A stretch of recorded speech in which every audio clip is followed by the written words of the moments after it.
ladies and gentlemen, into Kusel Stadium for the opening night of the Marymount football season. They will play the opening game tonight against the Lumberjacks of... You are looking live at Cincinnati, Ohio, the Queen City, home to some of the best high school football in the nation. And it is home once again to Friday Football Live. We are back for Season 2, live from the studios at Northern Kentucky University's Griffin Hall. We've got a great slate of high school football games we'll be taking you out to tonight, starting out with Lakota West at St. Xavier, also Pickerington North at Elder, East Central is at Lawrenceburg, and Gahanna Lincoln is at Mason.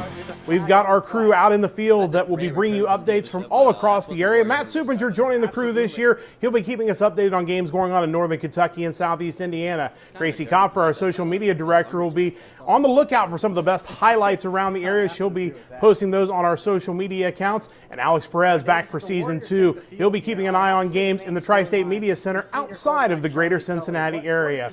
Here in the Friday Football Live Command Center, we're so glad to have you back for season number 2 of Friday Football Live. I'm Matt Sexton. So great to have you along with us. We've got some great high school football action coming up tonight. We'll be taking you out to the games live in just a moment. We'll have scores from all across the area throughout the night as well on Friday Football Live. But let's waste no more time. Let's head on out to our first live action of the night on Friday Football Live. Injury, which was unfortunate for him, so he's looking to start off well here. First play of the season is a handoff to number 4, Max Duckwall. Got a good pickup.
Pass caught the safeties on their heels right there. Duckwall cuts so it back. He's got a pass hole. early from Hurd Great Street blocking after we there. saw He's going to pick up a start a first bit down there on a big conservative run. early on. Very We'll good see run how there this from Max defense adjusts. Duckwall. Under That's center great here, awareness finding pitch the hole. back. You know, the This handoff one to Britt, play was left meant to side, clearly go to the across left the side, 25, but gets he to was able about cut the it back up the middle and 24-yard gain line. About 10 to 15 yards there. As Dakota Yeah, West good blocking from the holding them Warriors to a line. bit of a short gain on first down, a short gain much needed for this defense. Throw the ball yet. Yeah, absolutely. You know, you Stop see the right graphic there. up now on your I think that screen, was though. number When you're 9. running it like Duckwall is to start Is the that, night, it's Eli? hard to justify That is going away Gabriel from him. Flores. He Ah, dropped got it the right. 7 in 97. Yeah. Elijah Davis will wear number 7, taken after Mitch Bolden this year. Good to know. Play action. He'll look to throw here. He's got Overstreet Glassmeyer. in the backfield here. He has Britt behind him. And he 3 is out taken wide back. for Forward St. X to the progress right, should get him 1 at wide out 45, left. though. Good pickup there. It's a solid play Herbstreit to takes get the Charlie snap, Tully involved fakes the in things. handoff, throws out Little wide easy right. throw to Glassmeyer That there. is number Gets 6 the who's yard. shedding a Yeah, I tackle like that there. little play action they got Gets going past on there. Tabron. Perfect Benny run ball Powell so many brought times down in on a the row. 10-yard line. And a big gain Max, I for gotta the ask, Bombers going this there. year for both teams, That was especially number the 12, home Cam team, the Taylor, Warriors, on the after a big game for disappointing St. X season as they last move year, the chains once again. Not the greatest of last couple of years for caught the Marymount. defense Not a on lot their of big heels, little winning first game records. Do you think jitters, there's extra but pressure on the team, or again, do you they're just hurrying go in with a fresh mind? Once and again, looking going for a great quick year? here. Quick I pass think it's kind of a out to the mixture of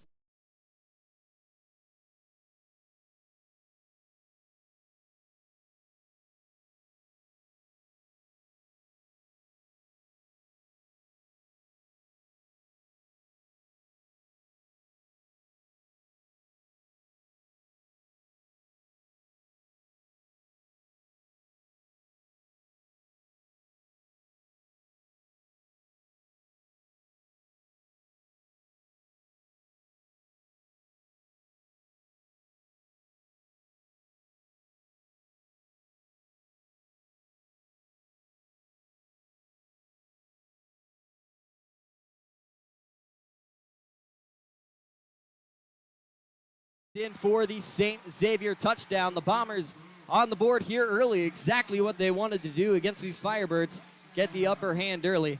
And we go back to the pregame. Our cameras were off at this time, but we did see the Firebirds run out to that midfield logo, have a bit of a rally on the X. You think that fueled the fire a little bit, Jordan? Oh, yeah. I bet Speck went in there and got them guys fired up because, I mean, they look good on that drive, I will say. Oh, what is happening here? This is a very odd formation here. Not entirely sure what they're going for. Looks like some sort of fake out as they will start to line up for a field goal. A little bit of trickeration going on here early in this rivalry contest. Out to kick this one, the senior kicker, Jake Sengia. Sengia boots it. It is up, and it is good. St. Xavier out to a 7-0 lead here early. We're going to take a quick timeout here from RDR Stadium. We'll be right back with the Firebirds' first drive of the 2023 football season.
And we are back from RDI Stadium here at St. Xavier High School as the Firebirds getting set for their first offensive drive of the new football season. And we do have a new face here on this Firebirds offense. You'll see him wearing Brennan Remy's old number 14, and it will be Trey Barnett, the new transfer from Dixie Heights, who is in his junior year as he joins the Firebirds for what they hope to be a deep run kind of year. Yeah, we don't know too much about Trey, but we know that he's a quick little guy. I mean, he's a speedy guy. He's a Brennan Remy comparison, I guess, if you had to give him a player comparison, but he'll be someone to watch on the offensive side. St. X will choose to place the ball here on the right hash. Sengia getting ready to boot from the 40-yard line of Bombers territory. As we are off, Firebirds have ball for the first time this year. This one taken at about the 12-yard line. This is Giovanni Wilson cutting on that left sideline, working his way up to the 39-yard line. And the Firebirds starting with phenomenal field position on their first drive of the year. Yeah, Coach Nichols always done a great job with special teams, but yeah, he's also somebody to watch. He's another quick little guy. I mean, he's a lightning bolt out there. He's going to be, let's see.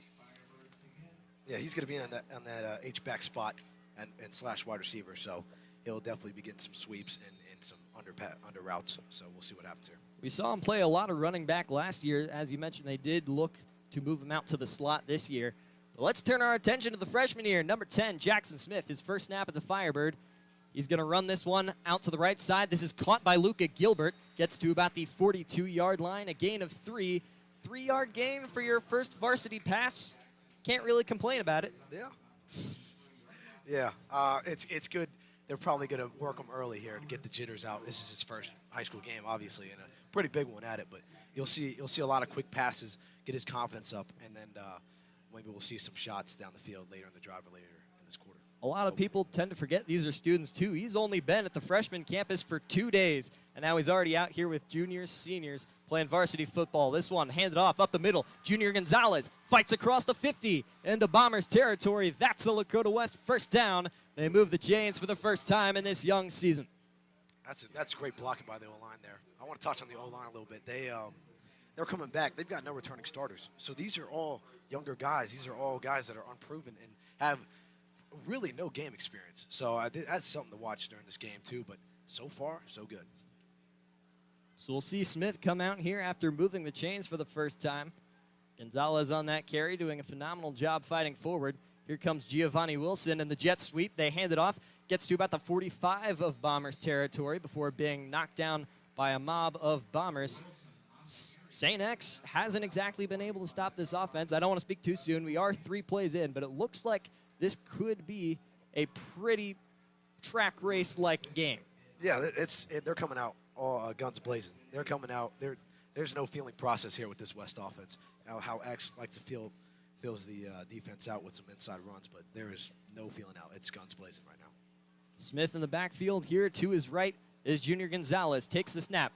Throws out to Brendan Remy. Gets across the 45. Looks like a gain of about 2, where he gets knocked down at about the 43-yard line of Bombers territory. Looks like it's going to be about 3rd and 6 on the way. The first third down that Jackson Smith has had to overcome. And I do want to go back and talk about something I mentioned earlier. These opening drives, when you're facing a big rivalry like this week 1, you have all that time to prepare for them. How much scripting do you do on those opening drives? How much did you do last year with St. X? I mean, how much are you preparing for to come right out of hot? You're really preparing for everything. But, I mean, all options are open right here. I mean, you just got to do something to get past that 10-yard marker, no matter what it is, whether it's something in your bag or something that new play. I mean, you just got to go right here. Gonzalez motions out left. Jackson Smith throw across the middle, nearly intercepted. It will be dropped by number 20. That is Drew Weber, the senior corner for St. Xavier. Near turnover there, but the Firebirds avoid disaster. And there is a flag in the backfield, and the Firebirds will be moving forward here. Can't exactly tell what that flag was. Not sure if you caught that, Jordan. I think it was he was Singleton to the knees, so I mean, it might have been a chop, maybe. I don't know. I know you can't go for the knees. Personal foul. Looks like roughing the passer or chop block. I can't really tell what that signal is. I don't know if you can tell from the camera angles, but we are very high up here at St. X. Very much not used to that when we go back to Lakota West. So we're very excited to be at home next week. Well, let's just say that. St. X is fantastic, but we are not used to this angle. Smith working with a 1st and 10 here. Junior Gonzalez out in the backfield with him. He dropped the snap, and the possession markers are out. That looks to be a St. Xavier turnover, and it is. The Firebirds' first turnover of the year. We do apologize. That was not a flag. Those were possession markers. So the turnover there brings out the Bombers to about the 30-31-yard line of their own territory. Jackson Smith started out promising there. You think that's just a bit of nerves on that botch snap? Yeah, that's just the risk that happens when you got just such a brand new offense. These are all new guys out there, you got to remember. So that's a new center, that's a new quarterback working together and trying to get on the same page. So, stuff like that's going to happen. You just got to overcome it. Carson Stanley is the man in that center slot for the Firebirds, 6'1", 284 junior. As you mentioned, a lot of these guys on the offensive line are new, but that didn't look like a botch snap. We'll just have to see that machine become a little more well-oiled as we get farther along in the season, as this gain is going to be a quick pass out to about the 40-yard line after the run. So St. X about a yard away from that first down marker spotted on the 41. It's a good play call right there. Nice little simple pitch and catch to the outside, tunnel screen. just gets those yards. That's about 9 yards right there. I believe that was Brady Bennett again on that gain for St. X. Wasn't 100% sure on the number, but we'll see about maybe a little less than a yard here. Be interesting to see what Herbstreit and this offense do. He's lining up under center, 2 men in the backfield. Herbstreit takes a snap, handoff. This one to the left side. This is Napier. Will he get to that first down marker? Not quite sure where they're going to spot it, but I do believe that will move the chains, and indeed it will. Yeah, it's just tough football right there. Stand up. Micah Markley met him at the line of scrimmage. It's just a game of inches, and that'll do it. That'll move the chains every time. 1st and 10 here as the Bombers continue to move. That was the first time we saw Stephen Napier in tonight's game. Last year against West, week 1, 21 carries for 66 yards. They went to him a lot, and we haven't seen the same thought process here, same play calling on offense. Herbstreit will take to under center again. Play action pass drops back, flag immediately thrown, pressure in the backfield, and the ball came loose on that hit. St. X will jump on the football, but near disaster for St. X there. Not entirely sure who that was in the backfield. I believe I saw number 8 there, which would be Cam Thomas. Yeah, I'm not sure what the flags are here.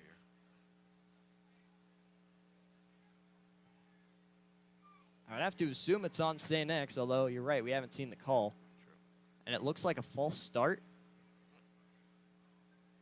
It looks like the penalty's getting declined, though, so it's weird they didn't blow the play dead. But that fumble will move St. X back here, so it is now 2nd and 31 is what they are showing on the scoreboard. So a bit of distance to cover if you're the St. X offense. Yeah, this is a bit of uncharted territory for the X offense. They like the move slow in these short game situations, so this will be interesting right here. We do have confirmation that was Cam Thomas. He was a freshman last year, didn't play a whole lot, came out a little bit in garbage time, but let me tell you, this kid is not a garbage time player. He could have started last year if it weren't for some of that talent. As Herbstreit fires under pressure here, gets it across the middle. St. X able to work their way to about the 39-yard line on that gain, and that will be Cam Taylor able to snag that ball for the Bombers.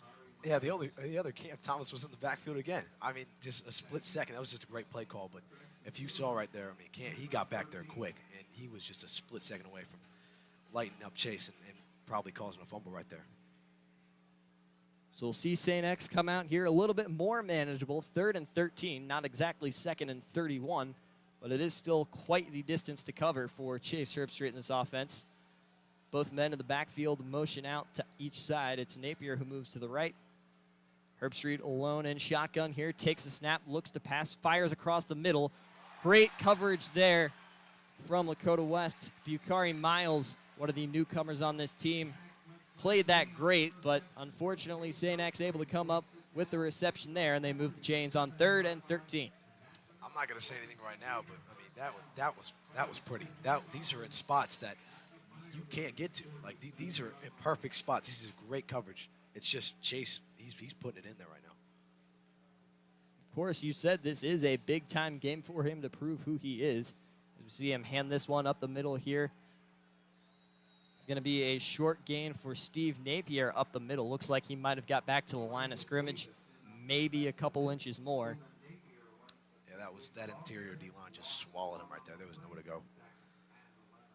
Of course, this defense, it is no joke. It's just this offense has been on fire so far. As you mentioned, Chase Herbstreit has been phenomenal in placing his throws tonight.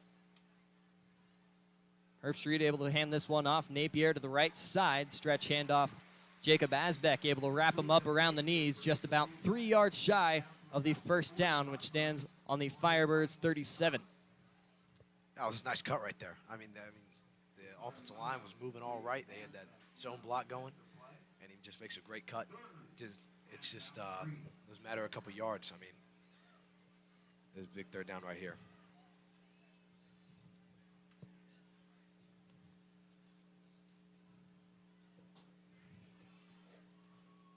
St. X taking a little bit of time in the huddle here. We've seen them play very fast pace so far tonight. This is really the first time they've taken their time play calling in the huddle. 3rd and 3, Napier moving around in the backfield. Chase Herbstreit dumps it out to him in the flat. Napier able to shimmy around for the first down. Gets brought down at about the 35-yard line. Again, that's another great play call. I mean, I don't know what else to say. That was just a good orbit motion. They ordered him out, and he was there. The ball was there. He had plenty of green room, and we only need like 2 yards. I mean, that's what you're going to get.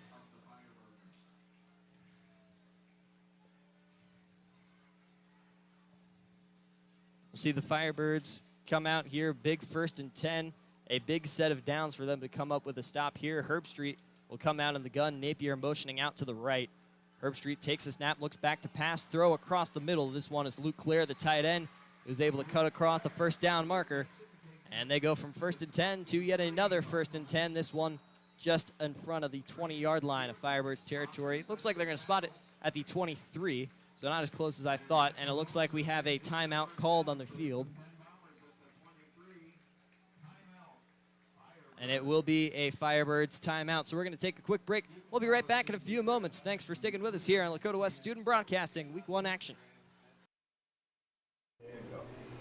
Back in the Friday Football Live Command Center, Matt Sexton back with you. Having some technical difficulties tonight. I want to apologize for that. Working through some opening week technical issues. We'll get it all ironed out, though, and we're going to, in the meantime, take you out to the pit for the first time tonight. Elder is on top 7-0 over Pickerington North. Pickerington North, this is the first time Elder has played them, at least dating back to 2004. That's as far as the GCL South website has gone back. Elder was just pinned inside their own 5-yard line. But a big run and a first down. Now they are out from the shadow of their goal line across the 20-yard line. 7-0 lead late in the first quarter out at the pit. Murphy's going to get in the game. He's off to the left side. 2 wide receivers to the right. Back looking, from RDI and it's complete to the Stadium running back across. It's Meyer at the 25, but not much more than that as he gets taken down off to the sideline. A bit of a wildcat formation here. It'll be 2nd down and 8 now for the Panthers. They'll mark the football at the 25-yard line. 3 minutes and 3 seconds to play. Opening quarter, that was number 3. And Elder on top, 7-0. That would be Daniel Volmer, the sophomore quarterback who is currently sitting calling out the play for the Panthers. They get in the huddle. Yeah, that's what happens. Panthers line up with Drew Murphy, this time to the right side. He's alongside of Braden Boeing. And 2 wide receivers to the left. And now the give is the quarterback is going to keep it and lose the football. Down, and I think maybe Pick North has it. Let's see. Let's see if the Panthers were able to get it back, but it didn't look good. Let's see, and I think Pick North's going to get the fumble recovery, and they do. Number 47 for Pick North gets the fumble recovery, and that's Elijah Durham-Smith, and that's a big break for Pick North. Yeah, Brass had that ball right in the belly, Meyer, and pulled it out, and the ball dropped. And actually, Smith and Brass were both kind of looking for it, didn't know it was there, and Smith able to fall on it. You go with the Pick North.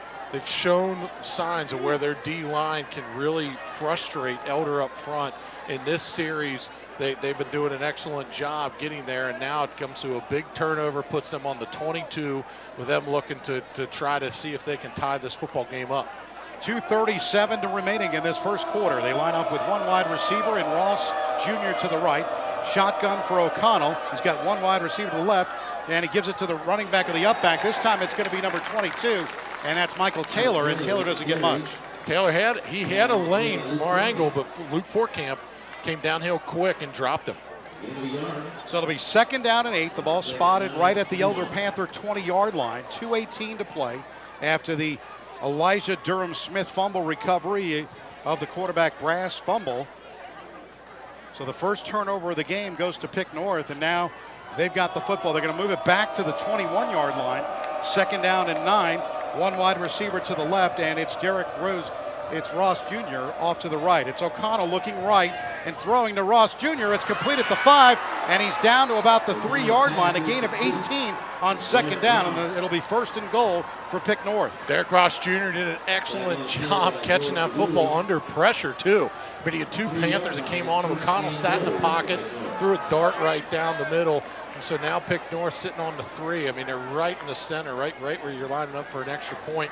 And I believe, I could be wrong, but I believe Derek Ross Jr., I believe his father played football at the University of Cincinnati. You've got it. First and goal at the 3-yard line. One to the right and one wide receiver to the left side. O'Connell, shotgun, looking. And now the give to the right side is going to be the quarterback keeper into the end zone. He keeps it, goes easily untouched. Oh, wait. That was unbelievable, Phil. Right? Yeah, O'Connell goes right in. And so essentially, you go back to when Elder scored, and we were talking about how well the offensive line kind of hid the thing. That's exactly what happened here. Pickerington North, their O-line was looking at that option play. They got their guys on tracks, got them moving. O'Connell makes the call, keeps that ball, gets outside. What a great job. Pick North capitalizing on the turnover to put points on the board. So with 1:19 to go, Pick North is trying to tie this one up. 3 plays, 22 yards. Goss will look to add this extra point with 1:19 to go in the opening quarter to tie this football game up. The kick with the right foot is up, and this one is good. So with 1:19 remaining in opening quarter after the turnover, we are all tied up at 7. We'll take a timeout on the Prep Sports Radio Network. So Pickerington North ties it up. Meanwhile, we got a field goal attempt upcoming at St. X, and they are looking to increase their that lead. Offense is. They needed that stop, did they But not? it is no good, so the score will stay 7-0. St. X over top of Lakota West. So Lakota West able to get the stop they needed on defense to stay within a score of St. X. So we'll send you back out to Tom Balaban Field, our game of the night, St. X and Lakota West. Lakota West back on offense, first and 10. On exactly the 20-yard line. Jackson Smith coming back out. He had a solid first drive up until that botched snap. He dropped it, and the Bombers recovered the football. What do you think we see from him to come back and adjust this time around? I think this one's going to be more of a filling out process this time, so a lot of runs. Well, you call it. Here's Junior Gonzalez running up the right side nearly to that first down marker. Hits about the 29-yard line before he is brought down by the Bombers. Looking at about a 2nd and 1, maybe 2nd and 2, depending on where that football gets spotted. Yeah, this is a good spot right now. Second and short is always when you want to take your shot. So if they want to take the shot, they want to take the shot right now. So we'll see what happens right here. I'm sure they'll spread it out and maybe dish it to one of these receivers, hopefully. If not, you just play it safe. You let Junior keep rolling. Well, we've seen that Jackson Smith so far can run, too, kind of similar to Mitch Bolden. Obviously, he's not quite to the point where Mitch was able to take hits last year, but we'll obviously see that evolution over the next 4 years. As this handoff up the middle, Junior Gonzalez able to hit the first down marker there. Yeah, Junior runs hard, and that's what you're going to get out of him. That's his play style. He's a physical back. He's not a guy that's going to juke you out of your shoes. He's just a guy that's going to run right through you. Brown off balance into double coverage. Lucky that ball is incomplete, but I see what the So we're going to head over to penalty on the defense. So Quinn Brown High School saw that penalty because flag. I've been Or tasked to make a witty baseball reference. I will do that. saw that, knew he had a free Richard's play. going on, and not a surprise. It's gonna be a hold on the line in secondary. A fair season ago. Brown takes a shot Coming away with a on the free 9-7 play. victory Doesn't come thanks up to with a it. safety but, in the first half of that game. Well, it turns out Mason this time ends up with the safety in the first quarter to take a 2-0 lead. Gahanna Lincoln has just taken the lead on a field goal attempt. The Comets have the ball in the late stages of the opening quarter at the 40-yard line. Let's send you out to Mason High School. Bill Horn in motion. Handoff to Talley. Talley cuts to the left side, but tripped up at the last second from Daniel Apoku. Left here in the opening quarter. 2 wide receivers to the right, 2 to the Picks left up 4 side. Shotgun on the carry. Shotgun for Brass. But hey, Looking, Coach Castro's going to take those 4-yard carries.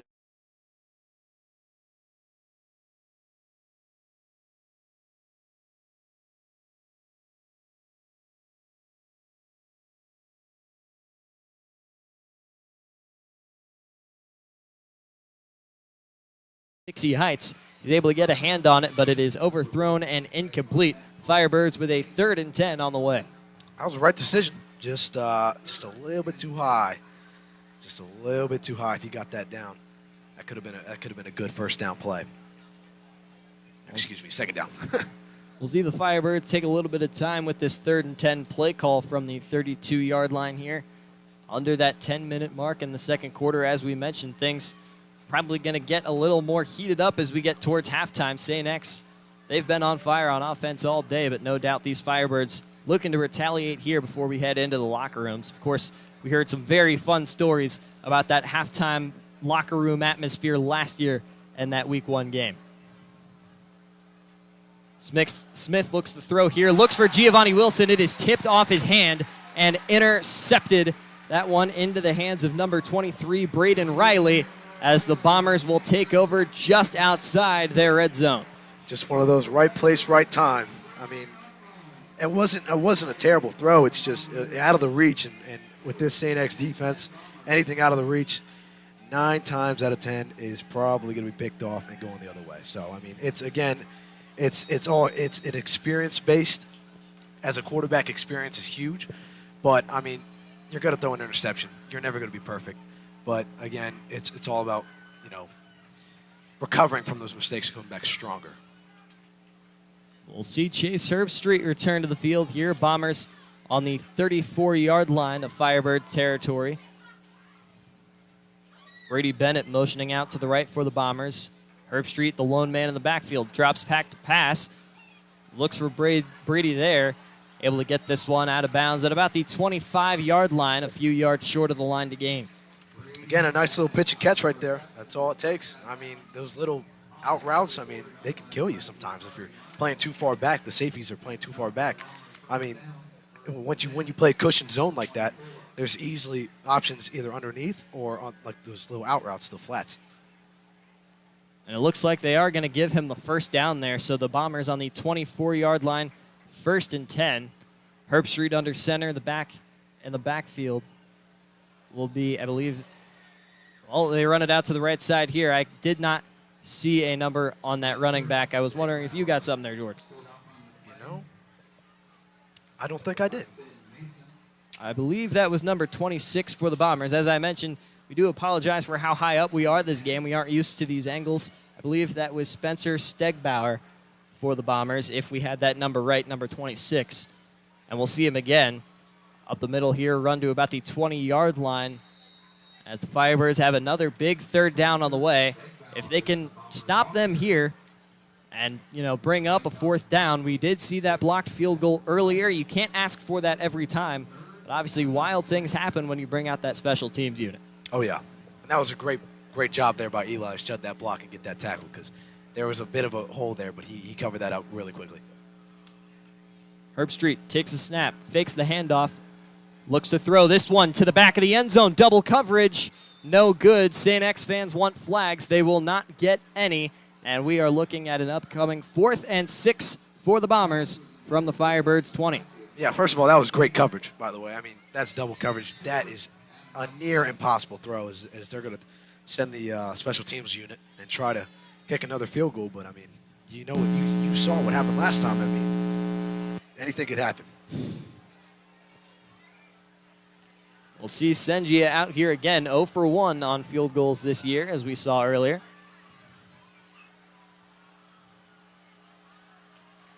Firebirds fans making a lot of noise, and it looks like Firebird nearly got a hand on that again. Tabron Benny Powell with the dive there, but it comes up unsuccessful. The Bombers take a 10-0 lead here at RDI Stadium.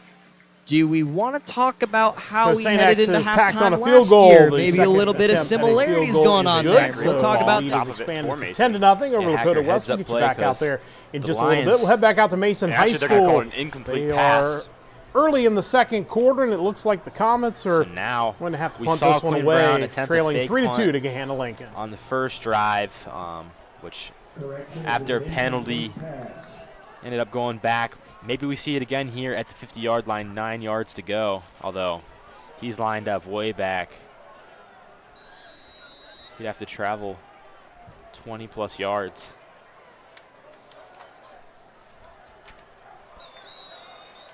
Flag thrown.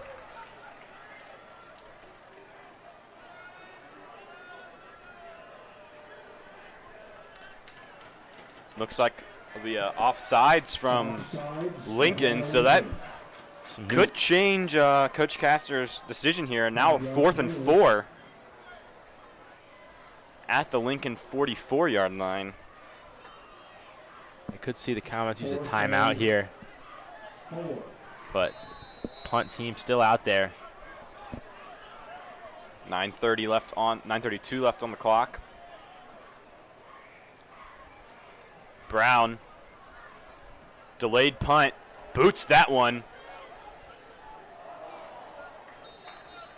just a little bit too much. It'll bounce into the end zone for a touchback.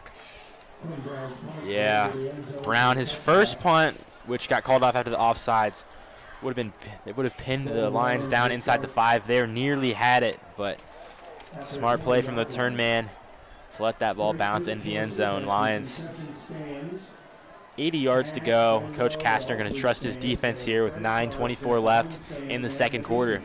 If you're just recently joining us, Comets got on the board with a safety on a muffed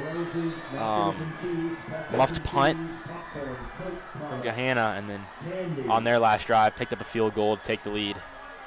Ward takes the snap, hands it off to Hubbard, the exact same play that he had that 45-yard gain on, and he'll pick up 19 there.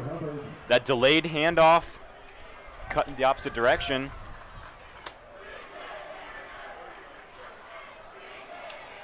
Comets having trouble sealing the edge right now on Hubbard. They had about 4 defenders near Hubbard on the sideline, but he was just able to keep chugging along, picked up the extra yardage. 1st and 10, Ward in the shotgun. Trips formation on the left. Hand off to Hubbard, and stuffed immediately in the backfield. Again, the junior Noah Dowers making his presence felt early. And the Comets D-line versus this Lions offensive line. We talked about 2 of their guys. Big-time college recruits. That's the battle. The games are won and lost in the trenches. So far, it's been a pretty even fight.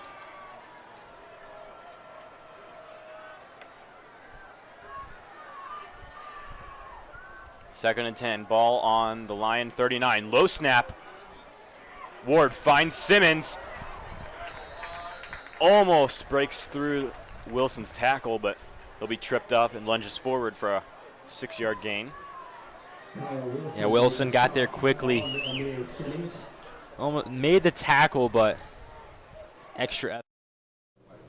We're going to head back to the pit at this point because Elder is tied 7-7. They are inside the 5-yard line looking to retake the lead against Pickerington North. Second down and goal. Ball spotted at the 2-yard line. Drew Murphy to the left side. They line up with Meyer to the right side, actually. And now it's going to be the give to Meyer. Meyer's going to go into the end zone. Let's see, did he get in? He did. He's into the end zone for the touchdown, a 2-yard touchdown run, and the Panthers lead 13-7 pending. The Panthers able to get back into the lead position, but I don't think this game is going to become one of those where somebody's going to run away with it. I think we're going to see a lot of back and forth here. Pickerington North's offense seems to be really hitting what they need to be doing. 9:06 to go in the second quarter. Panthers leading at 13-7. Looking for the extra point is Joe Roth. And now the kick is up with the right foot, and the kick is good. So with 9:06 to go in the second quarter, it's the Elder Panthers 14 and Pick North 7. We'll take a timeout on the Prep Sports Radio Network. I'm Dr. Malcolm.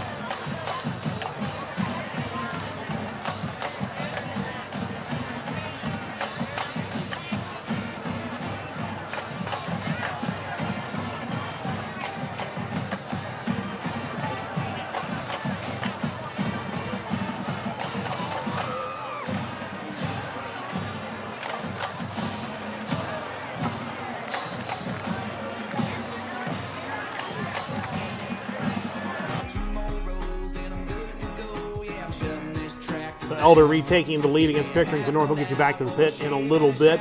Just an update on our feeds, and sometimes this happens in the world of streaming media. Sometimes things we think we're going to have don't work out, and sometimes we end up with surprises. We expect to have the East Central game tonight against Lawrenceburg. We don't have that feed. We'll certainly keep you updated on the scores of that game, but a bonus feed here. We're going to be able to take you out to Marymount for the first time tonight. Marymount and Oakwood in a season opening battle. It's the Lumberjacks of Oakwood with a 12-8 lead there in the second quarter. Let's head out to Marymount High School for an update on that game. First and 10 runs, you're able to push it forward, push it forward, push it forward. You're going to be doing a lot of good things. You see that Finn Warren graphic on the screen, just picked up the first down. Star in the lacrosse field as well. He was taking a lot of faceoffs for the team last year in their state run that ended in the semifinals in a pretty close game. So lacrosse team, obviously a star of the Marymount sports teams, but Noah Finn Warden, his full name, he's doing a lot for both teams on the football field and the lacrosse field. Empty backfield. Oh. Wow. And I tell you what, we have the benefit of being in the booth and being next to the Marymount coach's box. And before that ball was even snapped, the coach next to us in that box was furious. Absolutely furious. I mean, he was pounding the table, clearly didn't like what he saw, and ended up in a total miscommunication. Tully thought he was going to have a receiver turning around in a curl route there, and it didn't happen at all. Max, what do you think could have possibly transpired there? Without a doubt, I'm not really sure what could have happened, but I guess it was a formation or play call, I guess. But obviously, Tully and Whitmore, or Tully and the receiver, were just not on the same page there. It's interesting to see how the coaches could see that from a mile away. Yeah, it's funny how football coaches, I mean, they devote a lot of time to this, and they know when something's wrong. Look to throw, nothing there. Now he's going to throw, and he overthrows Whitmore. Had a good look there. Tough throw to make, though. Yeah, on the run there. It's unfortunate. It's a good way to avoid the pressure, but about 4th and long here. I just think they're going to have to go back to the air. Yeah, we'll see what they want to do. This is a risky move. They want to go for it, and it looks like Tully's far back. They're going to punt the ball back to Oakwood here, and this is a huge possession for the Lumberjacks. Yeah, the Warriors defense are going to need to get a stop right before halftime.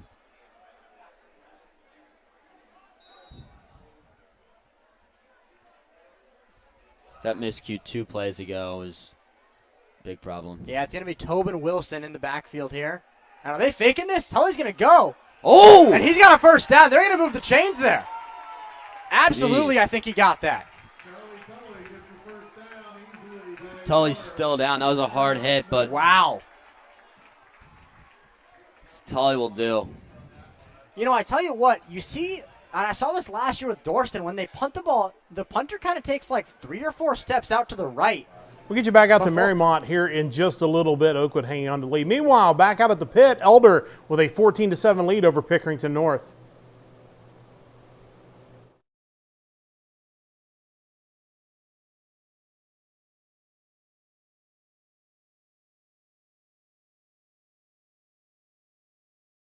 Run by Pickerington North, an 80-yard touchdown run. And just like that, it's been a really interesting game. Against these two teams haven't played very often. It's been at least since 2004, maybe before then, the Pickerington North and Elder have played. Pickerington Central and Elder have played quite a few times, but this is certainly quite the battle tonight. Elder scored first. Pickerington North answered. Elder has scored again, and now we're an extra point away from this game being all knotted up at 14 at the pit. So certainly a very good season opening game as we await the extra point attempt to see if Pickerington North can tie this one up.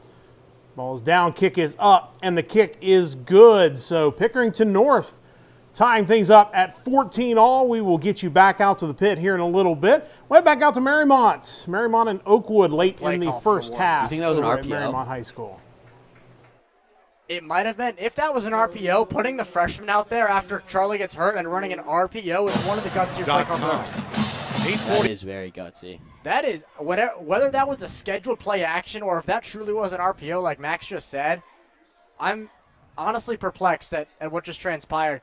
Leon is on the sideline talking to Betcher right now. I wonder if he might have screwed that up, if he was meant to get past the ball, or if he's just giving a little motivation. Yeah, without a doubt. But anyway, Tully back on the field after the wasted play. Needed a sip of water there. Yeah, and he's looking to throw. He's going to take off. He's got room, but no, now he's going to throw, and it's Naccioni. Yeah, that's a nice first down there. Looks like he had all the room in the world to take off, but he dumps it off to the 6'4" Cooper Naccioni, and it works out beautifully for the Warriors. Looked like he was about to take the sack there, but the athlete until he came out to avoid the pressure and make that great throw. Now it's 1st and 10 for the Warriors, about 3 minutes left.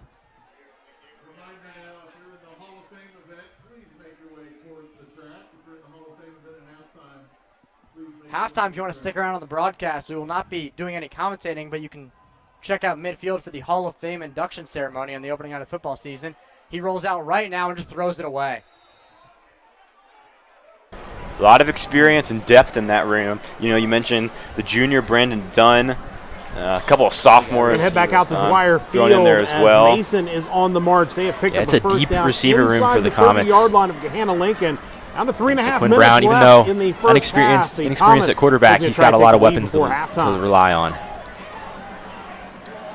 Brown hands it off to Talley.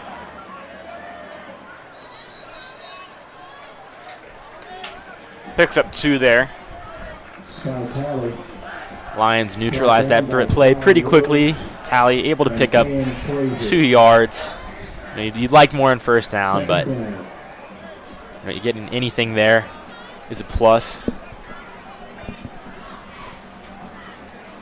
Now might be in field goal range for Max Gogol.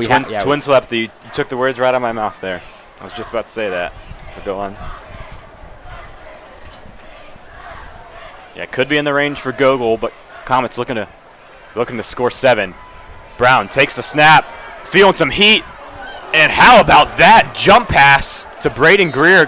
Gahanna saying it hit the ground, but the refs are going to say he pulled it in. A little bit of Tim Tebow action there, Andy. Yeah, there's some twin telepathy. I was about to talk about Tebow. Yeah, but from our angle up in the press box, it looked like Braden Greer was able to get his arms underneath the cradle of that ball. That's a great, heads up play from Brown. Pocket collapses. He's got to make a play, step out of the pocket. Finds his top target, Braden Greer, who had over 500 yards receiving last year. And then he had the play of the year, touchdown against Springboro to win that second playoff game, and now he's stepping up, making big plays tonight already. Greer, Dunn, and Billhorn, the receivers for the Comets. It's Brown and Blevins run into each other. Blevins was in the backfield, and it looks like we've got an injured Lion on the field. He's grabbing his right knee. So there'll be a quick timeout. 1:45 left in second quarter. So training staff will take a look at him, Eddie Blunt. We'll get you back out about the original line of scrimmage.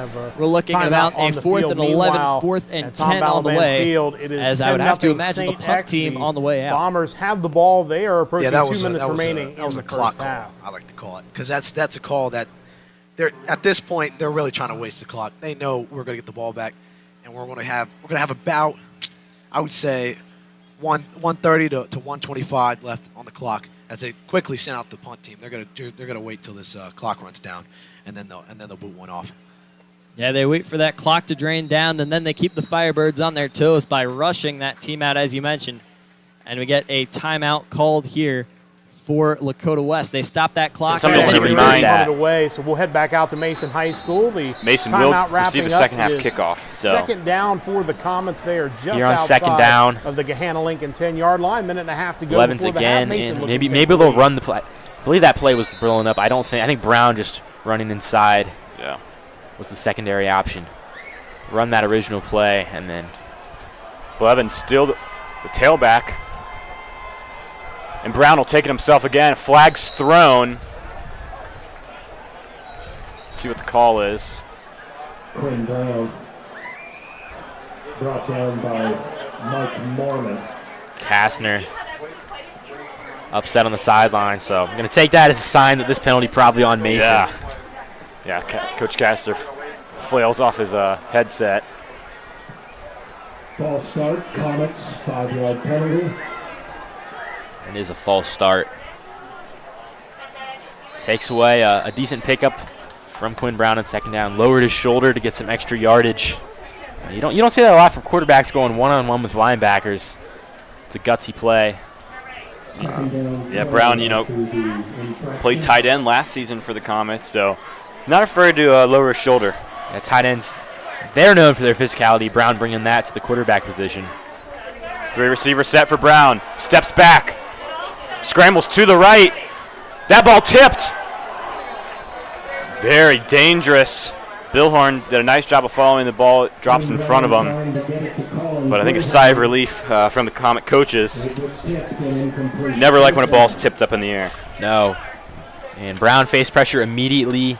Moved off, and that ball, got tipped. But I think Billhorn upset after that play. Looked like he got pushed. I think he had a chance to pick up that ball. It probably wouldn't have been a first down, but it would have at least made it closer. Now 3rd and long. And field goal gives you the lead here, but heading into halftime. You want all the momentum you can get. 47 seconds on the clock. The Lions have all 3 timeouts, so Coach Castor calls a timeout, try to avoid a delay of game. He's got 1 left in his pocket. Yeah, and using timeouts here is a potentially risky decision. If you score on one of these next 2 plays, the Lions will get the ball back with about 20 to 30 seconds. And with Dior Hubbard's explosiveness, you can't count anything out. Sometimes it might be helpful to have some timeouts defensively. Yeah, and we can't forget to mention the name Amir Simmons, and he's somebody we didn't have a huge scouting report on coming into the game, but Coach Ward has been really utilizing him a lot. That slot receiver, mixing him in. They tried that screen pass, it was blown up, but Simmons definitely has the speed to take one to the house. Yeah, Simmons has been the go-to target for Brennan Ward.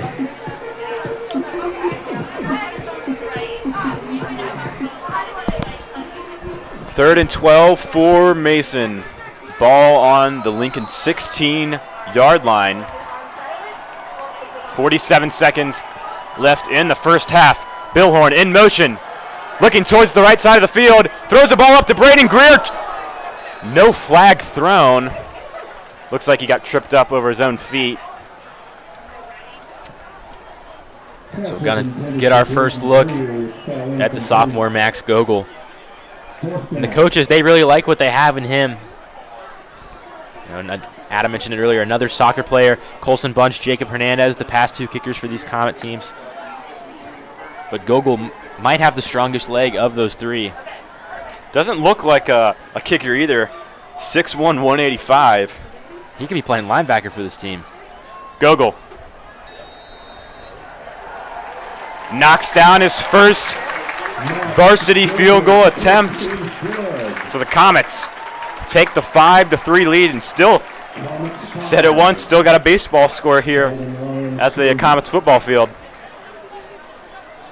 And Gogol, what a moment for him getting his first career field goal. Comets take the lead again, 35 seconds. And don't count out the Lions here. Dior Hubbard, Brennan Ward have some time on the clock to make something happen, even if it's just getting into field goal range. And they've got the timeouts too, so. Yep.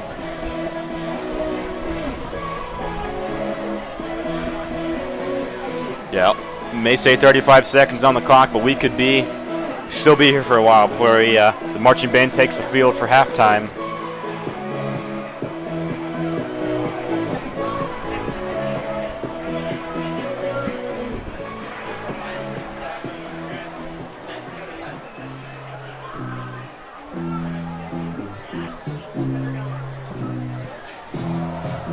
Those of you just now tuning in, first drive of the game, a muffed punt in the end zone forced a Lincoln safety.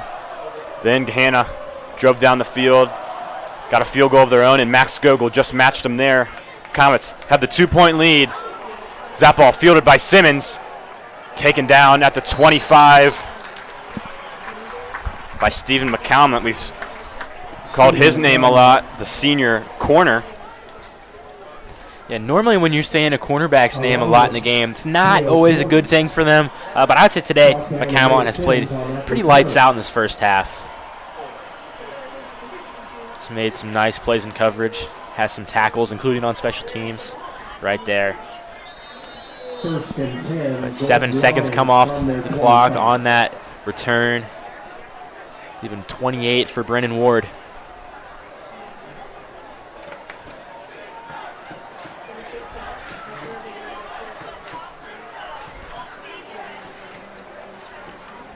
Ward hands it off to Hubbard. Hubbard has got a lot of room. Pushed out of bounds at the 43. And we've seen 3 15-plus yard runs already from Hubbard. One of those a 45-yard breakaway run. So 19 seconds on the clock. Golden Lions have all 3 timeouts. They've definitely got the tools to get in the field goal range. Yeah, it doesn't take much for Hubbard to make a splash play like that. There, just had all he needed was one lead blocker. He picked up the first down.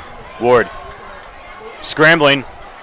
He's going to take it himself, And wrapped up from behind, the junior Noah Dowers. Coach Ward's going to call his first timeout of the game for Gahanna. Coach Bruce Ward, the father of the junior quarterback, Brennan Ward.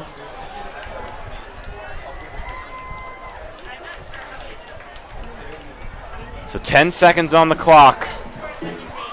Lions 1 to 2 more plays potential. We are getting near the half on all these games. We're going to head back out to Marymount. Star for the Warriors last Oakwood year. He was and Marymount all are over the under a minute to backfield. go in the first half. For the It most is part. 12-8 Lumberjacks. And as we arrive, a timeout in progress. A surprise, I think. Looks like Oakwood will have the ball second down and 10 sophomore. from the Marymount 39-yard line when play resumes. Great. Whenever he comes upperclassman, he'll be making plays all night long. Definitely on both sides of the ball, too.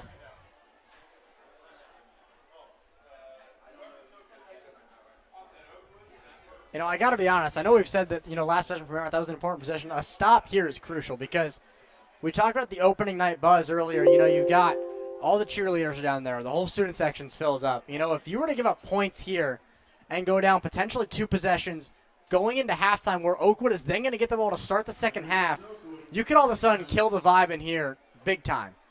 Whereas if you get a stop, the Marymount almost feels like they've got a little bit of momentum going into the half. Yeah. Warriors defense needs a stop, and this last stop, or the last play, was good for them. They're going to go outside to Wilson. A lot of guys there. It's Glassmeyer. He gets a block, and he's got a first down. Looks like the coach is wanted the block in the back. And I think they're going to get it. There's some laundry on the field here. Little late call. So it looked like Glassmeyer had that one covered, but.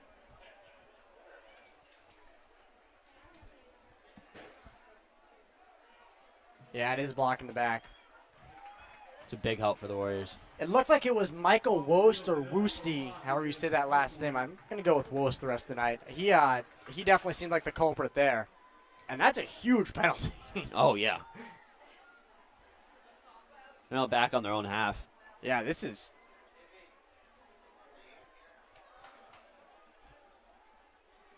Looking at second and a mile here.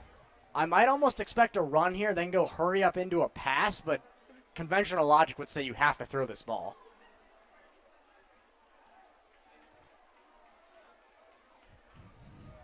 I mean, after J.J. Wilson's big run, they could definitely go back to him. Yeah, for sure. They are going to throw it. And there's guys all over this play. It's Jack Simpson. We just talked about him. What a great play from the sophomore. Great play from Jack Simpson. He almost came up with the ball for the interception. Now it's 3rd and 23. The Warriors, big stop here. Yeah, they always talk about the screen as a risk-reward play because you're basically just averting the offensive line. And if you get a guy like Jack Simpson rushing at your quarterback, a lot of bad things can happen.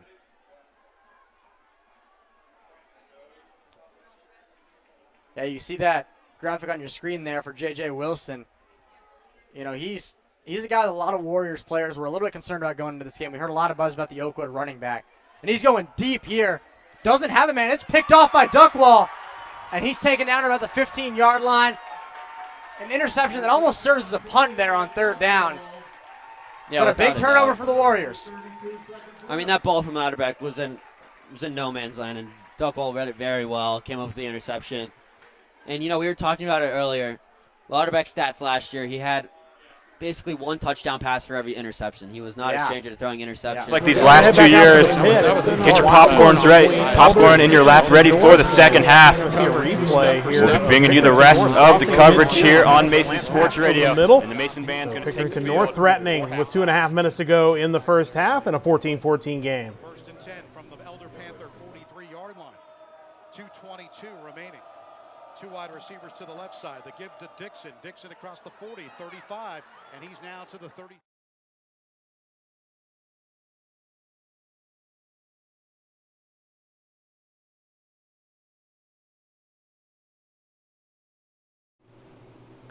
We're having some technical difficulties with our audio. We're going to get that fixed momentarily. But we're going to continue on with Elder. They're right at the sticks. They might, calling it a first down. Don't even need to measure. 1st down and 10. They spot it right now. They're putting it on and at the 33-yard line. Let's see finally where they mark it. But yes, 33-yard line. It's a 1st and 10 with 2:06 remaining in the second quarter. Pick North after the Elder Panthers stalled on 4th down. They've been moving the football. Sam Williams-Dixon, I think that's the biggest play after it looked like the Panthers were going to get a turnover, and he caught it, got about 8 yards of positive yards, and we are moving to 1st and 10 at the 33. 2 wide to the left side, 1 to the right. Shotgun set up for O'Connell, looking to the right side, down the right side. The throw is complete for the touchdown in the right corner of the end zone. Preston Bowen. Oh, Derek that's Ross Ross, yeah, Jr. number 11. That is Yeah. number 11, not 1. Derek Ross Jr. just went in single coverage on that one against Derek Uran, and so that's just tough. I mean, that just single coverage, but an excellent pass by O'Connell. Just dropped that one in right over his shoulder. Only his receiver is going to catch that ball. So you take a shot on 1st down. If you don't get it, well, that's okay, but you put that ball only where your guy's going to get it. And North takes the lead right now and looking to make it a full 7. And they set it up here after that drive of 8 plays, 80 yards, and the kick is up, and this one is good. So with 1:54 left in the second quarter, it's now Pick North 21 and the Elder Panthers 14. We'll take a timeout on the Prep Sports Radio Network. Hey Panther fans, Urology Group wants to wish this year's team all the best for a successful season. The team works hard to make every game memorable. But what if your biggest memory of the game is standing in line for the restroom?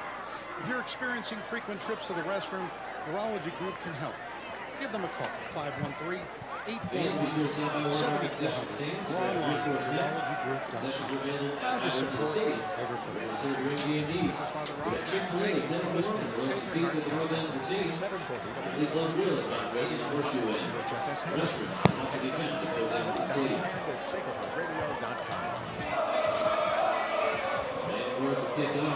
Welcome back to the pit. Len Harvey, Phil Bengal, and it was an 8-play, 80-yard drive for Pick North. They cap it off with a 33-yard touchdown pass from O'Connell to Derek Ross Jr.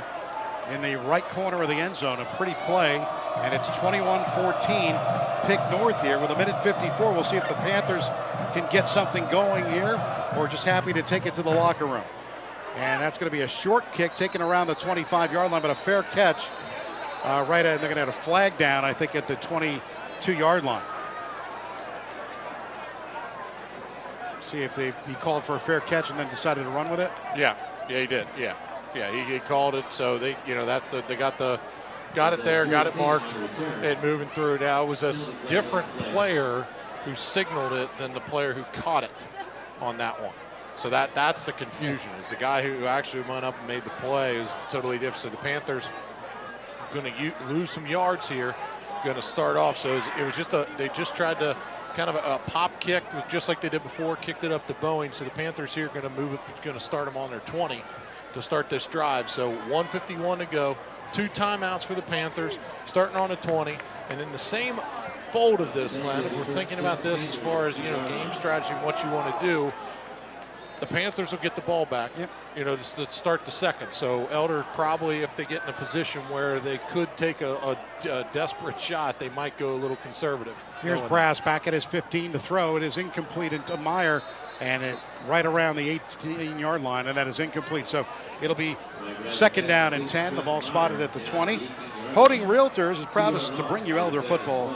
And the next time you're selling your home or looking for a new one, call one of these Elder grads and Holding team members, Brian Baisley, Steve Florian, Rick Holding, Tim Obermeyer, Doug Rolfus, Mike Rolfus, or Mike Wright. Call Holding Realtors for all your real estate needs at 451-4800 or visit them on the web at holding.com. That's HOETING.com. 1:20 remaining in the opening quarter. 2nd and 12 from the 18-yard line. And now we're going to get a flag down. Little motion again. Legal procedure on the Panthers. Yeah, going to move them back on this one. Go back to previous play. Angelo McCollum in the Illinois committee. We talk about 6'3". He's listed at about 285 pounds. He got the pressure on Brett. That's why that ball was so low. He was just able to, he went through. He read screen, but he did a good job. Instead of running in and out of control, he made sure he pressured Brass, so it was hard for him to make that throw. He used his size to make it tough one. So the Panthers now, after this penalty, looking at a 2nd and 17 from their 13. 55 seconds remaining in the quarter and a half.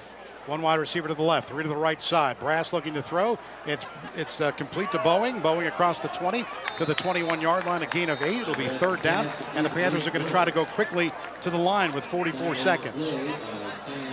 And we get another whistle. And now we're going to get a timeout for the Panthers.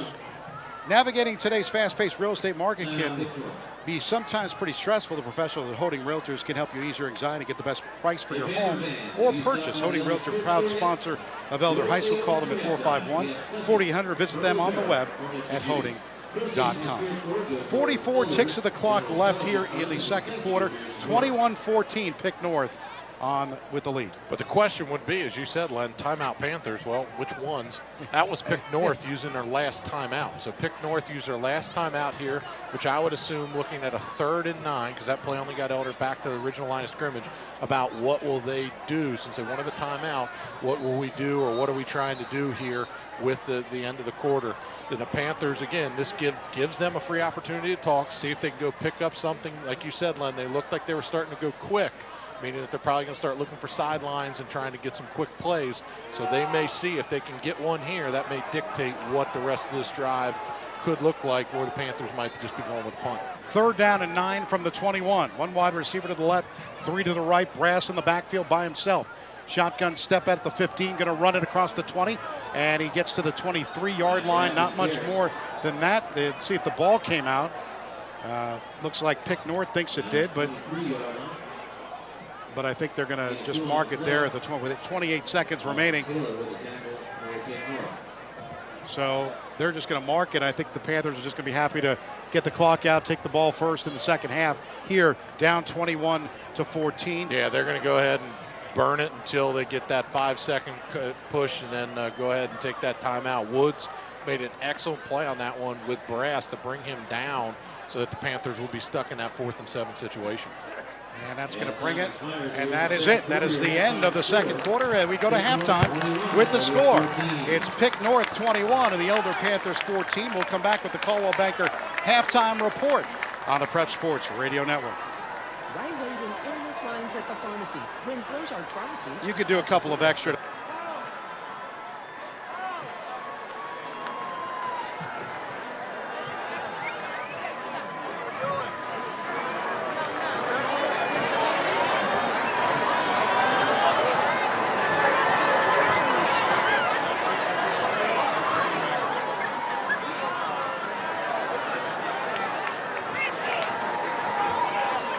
The Elder Band will host its annual mattress sale fundraiser on Saturday, September 23rd. More than 25 styles of mattresses will be on display available to choose from in the Schaefer Center. All proceeds benefit the Elder Band. Mark your calendars now, September 23rd, the Elder Band mattress sale.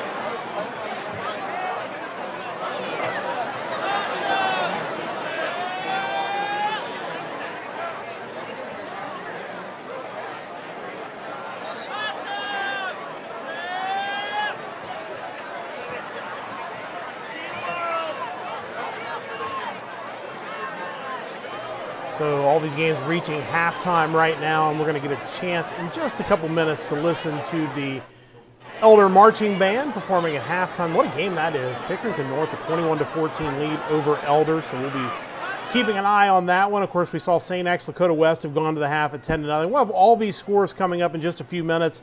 A lot of games going on tonight. Obviously, it's week number 1 of the high school football season, but now let's get ready to listen to the Elder Marching Band as we continue to get some scores ready here on Friday Football Live.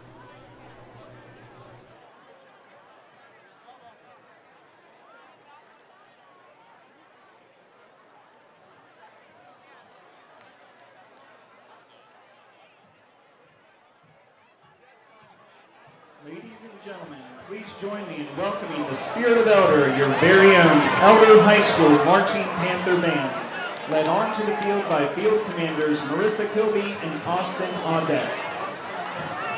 The band is proud to present their halftime show for the first time this season, which is called Caliente Latin Dance Mix. Special thanks go out to Stockyards Bank and Trust, the official sponsor of this year's halftime performances.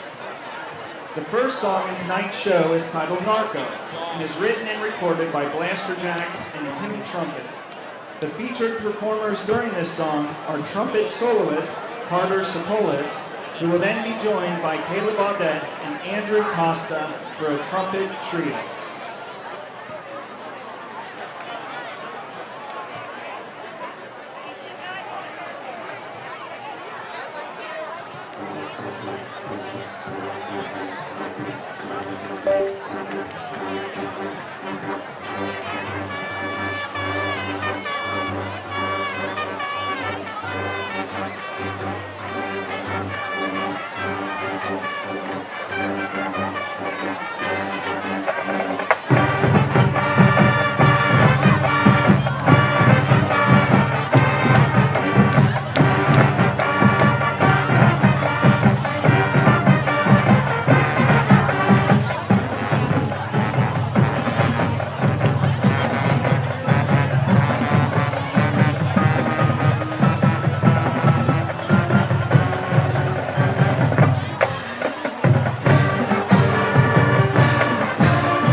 Our second selection is another classic from the Latin American music genre and was often performed by Tito Puente. Here's El Cumbanchero with words and music by Rafael Hernandez and featuring the percussion section as well as trumpet soloist Caleb Audette.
Our next piece is a Dean Martin classic, most recently recorded by Michael Bublé. This is Sway, Bien Sera, featuring trumpet soloist Andrew Costa and dance soloist Janie Neffley.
Our show concludes with a mashup of some Latin pop standards to include I Know You Want Me, Calle Ocho, and Yolando Se Fue, La Lambada. These songs have been covered by various notable musicians such as Pitbull and J-Lo.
Huge thanks to the Elder Marching Band. We'll be getting you back out to live football action in just a moment. Let's run down some scores as we have them.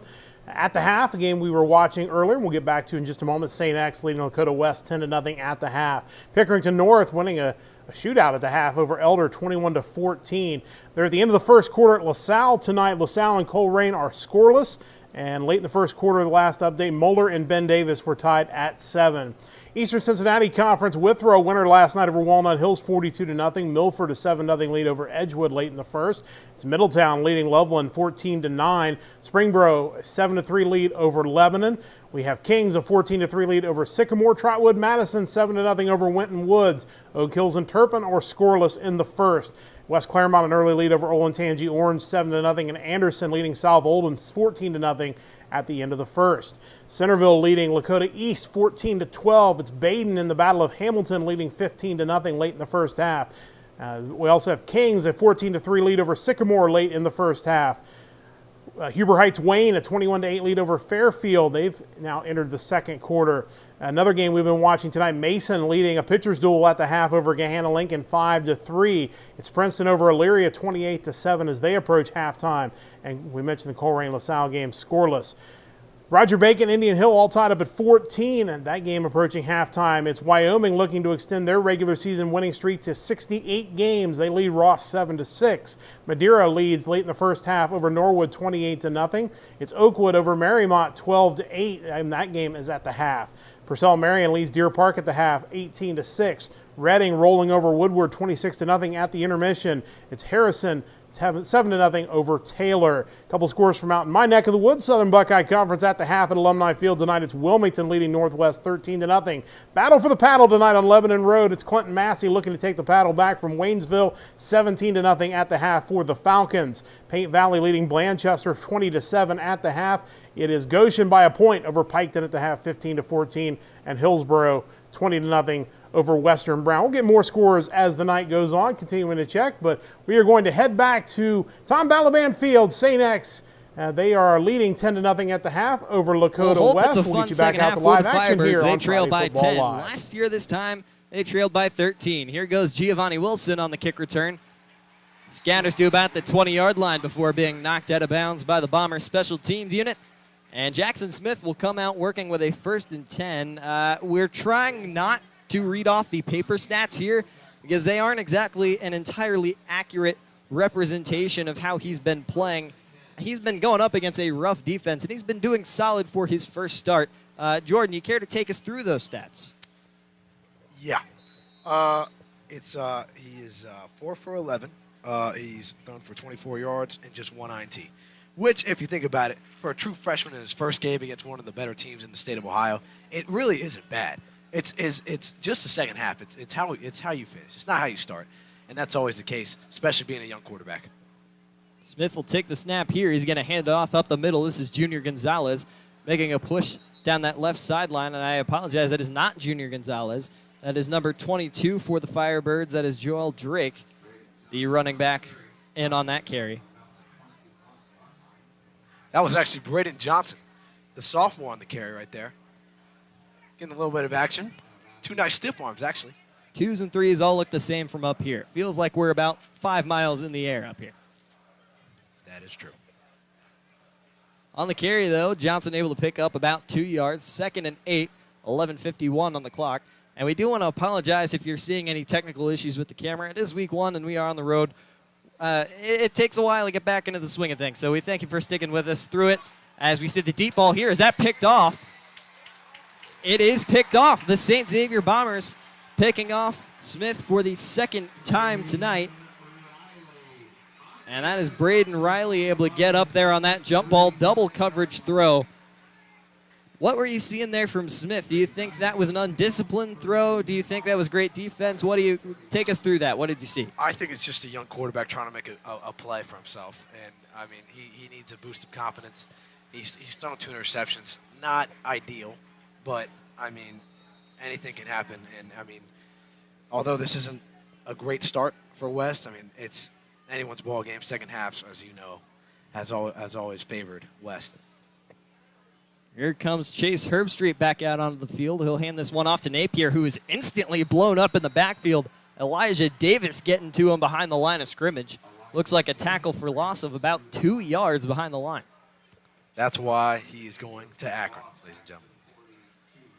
And he's just one of the many Division I football commits on this roster, especially on that defense. You look at the talent there. You got Jacob Asbeck going to Navy. Grant Bierman, who's uncommitted, but his offers are starting to rack up. Yukari Miles, the senior, who's returning from injury. Drew Minnick, brother of Ben Minnick, who went up to Notre Dame to start this season for the Irish in South Bend.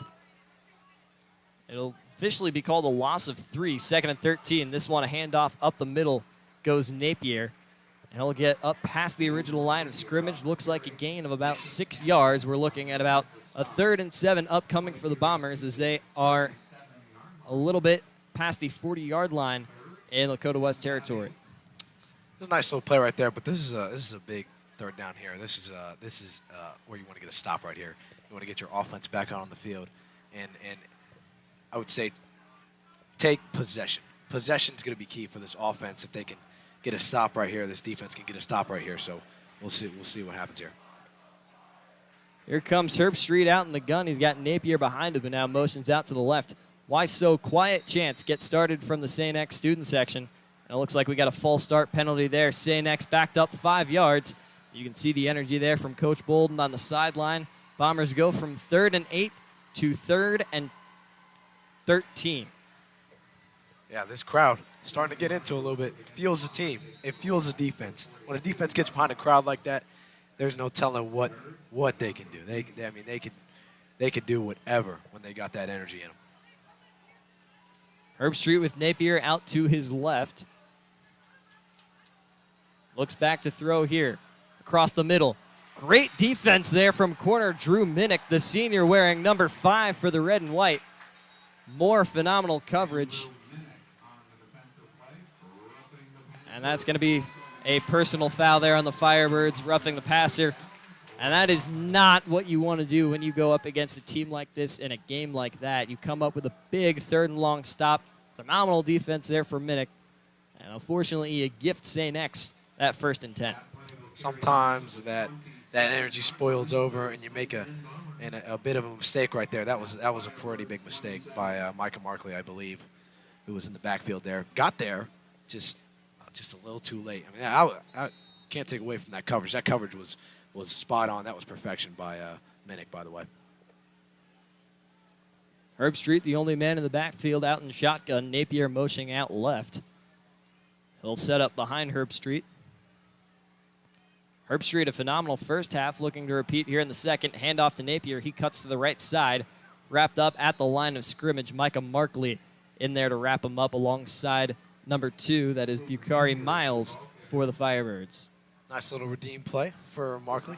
Makes the play himself right there. So that's the best way to respond right there. So let's see. We got about 2nd down and 8. Curious to see what they do here. Definitely moving with some urgency, though. 2nd and 2, 9.5 minutes remain in the third. Handoff, Napier up the middle. And a big-time stop there at the line of scrimmage. I do believe I accidentally called that 2nd and 2. It will be 2nd and 7. Now it'll be 3rd and 7. Looks like they hit him right at the line. Great job by Eli there. He just screamed down that right side of the line right there, and he made that play for himself. Once you hold a man up, there's going to be 3 more that'll take you down. So big 3rd down here. And you mentioned that defensive front. Those aren't exactly small guys down there. That is a big defensive front with Flores, Griffith, and Davis. Herbstreit back to pass here, looks to the right sideline. It is overthrown off the hand there, near completion for the Bombers. Jack McClatchy going up for it, unable to come down with it, as a 4th and 7 might bring out the kick team for St. X. It looks like they're deliberating whether or not to bring out this kick team. Yeah, I'm curious to see what they do here. They're definitely scared of the past 2 field goal attempts. They've either been blocked or they've been fingertips away from being blocked. So, they could very well go for it right here. I wouldn't be surprised. Sengia is a very solid kicker, but you bring up a good point. The special teams has been on point for the Firebirds here today. And, of course, the way this offense is rolling, why would you want to stop? And it looks like that's the mindset we got here. 8 minutes, 41 seconds remain in the 3rd quarter. Herbstreit out in shotgun, 5 wide for the Bombers. Napier motions out into the backfield, moves out to the left, whistle blown, and it looks like we have a timeout, and it will be a St. Xavier timeout. We're going to take a timeout with them. Thank you for tuning in to the second half of coverage on Lakota West Student Broadcasting. Don't go anywhere. Exciting finishes on the way.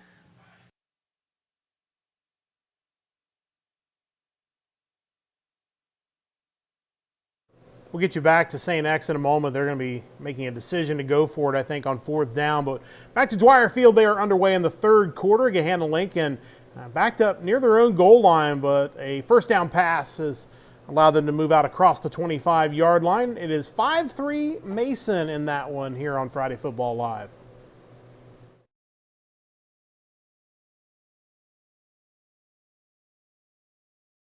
Shaking free of all kinds of Comet defenders. All the way to his own 48-yard line. Another 18-yard pickup, and Andrew, we've seen a lot of those 15 to 20-yard gains from Hubbard tonight. Yeah, Hubbard broke well over 100 yards. He broke past the entire Comet defense there. Ended up being brought down by Malachi Reed, one of the defensive tackles. Usually not a great sign when the defensive tackle's making the play 20 yards downfield. That's just Dior Hubbard. His game-breaking. Get you back to Mason, but now 4th down play coming up for St. X down at the 25-yard line. You've sacrificed potential 3 to to try and keep rolling on this Firebirds defense. Charlie Raymond. Herbstreit in shotgun here, drops back to pass. Able to make Gabriel the Flores bringing the pressure from the left side. after Herbstreit Simmons. going to run up. He's going to scramble with the football. Can he get to the first down marker? Big wall of defenders at the line to gain. And it looks like from here that will be Firebird football. We'll see where they spot that. The first down and more. The defense is running off the field, and it does look like that will be a turnover on downs. Jordan, do you like that call? Do you like giving up the 3 points if you're St. X? What was going through your head there? I don't know. I'm going to be honest. I myself, as a Madden player, I'm going for fourth down every time. If it's within 10 yards, I'm probably going for fourth down. But that's just me. But from a St. X point of view, I can see where they're coming from because, I mean, they've been able to stop this offense, and why risk 3 when you could get 7? But, again, a great stop by the defense. Handoff here from Smith. This one is going to go to Braden Johnson up the middle. Gets about a yard, maybe 2 on the carry. Lions in Comet territory. But St. X held the 10. The Firebirds, if they get one good drive in here, this game is entirely different. Absolutely. I mean, all it takes is just a couple points to completely change the entire Fake game. handoff. And that was Braden To Johnson. Hubbard, and a wide open Simmons drops the ball. You saw the quick strikes Andrew, I last think he year. was Brennan too worried Remy about taking with that a one to the big house touchdown than, late in the Week 1 game. And just catching the ball. Yeah, everything went right there on the play except for the catch. Simmons. Beautiful fake handoff there by Ward. You fooled me. Fooled a few Comet defenders as well. Comets really catch a break there. Their secondary was in position to make a tackle. You know, we saw Simmons just earlier make a spin move and break free. That could have been 6 for the Golden Lions. 3rd and 9 now for the Lions at the Comets 36. Ward feeling some pressure, and how about Kyle Wilson coming from behind, the strong safety. He will pick up about a yard, but a nice play. Wilson coming from the opposite side and tracks down the 3-star quarterback. Yeah, and it's an aggressive call there to blitz your safety on 2nd and long. 3rd and long. Excuse me, 3rd and long. But Wilson able to make the play, and the defensive line created a lot of pressure, allowed Wilson to make that sack. Comets showing some pressure.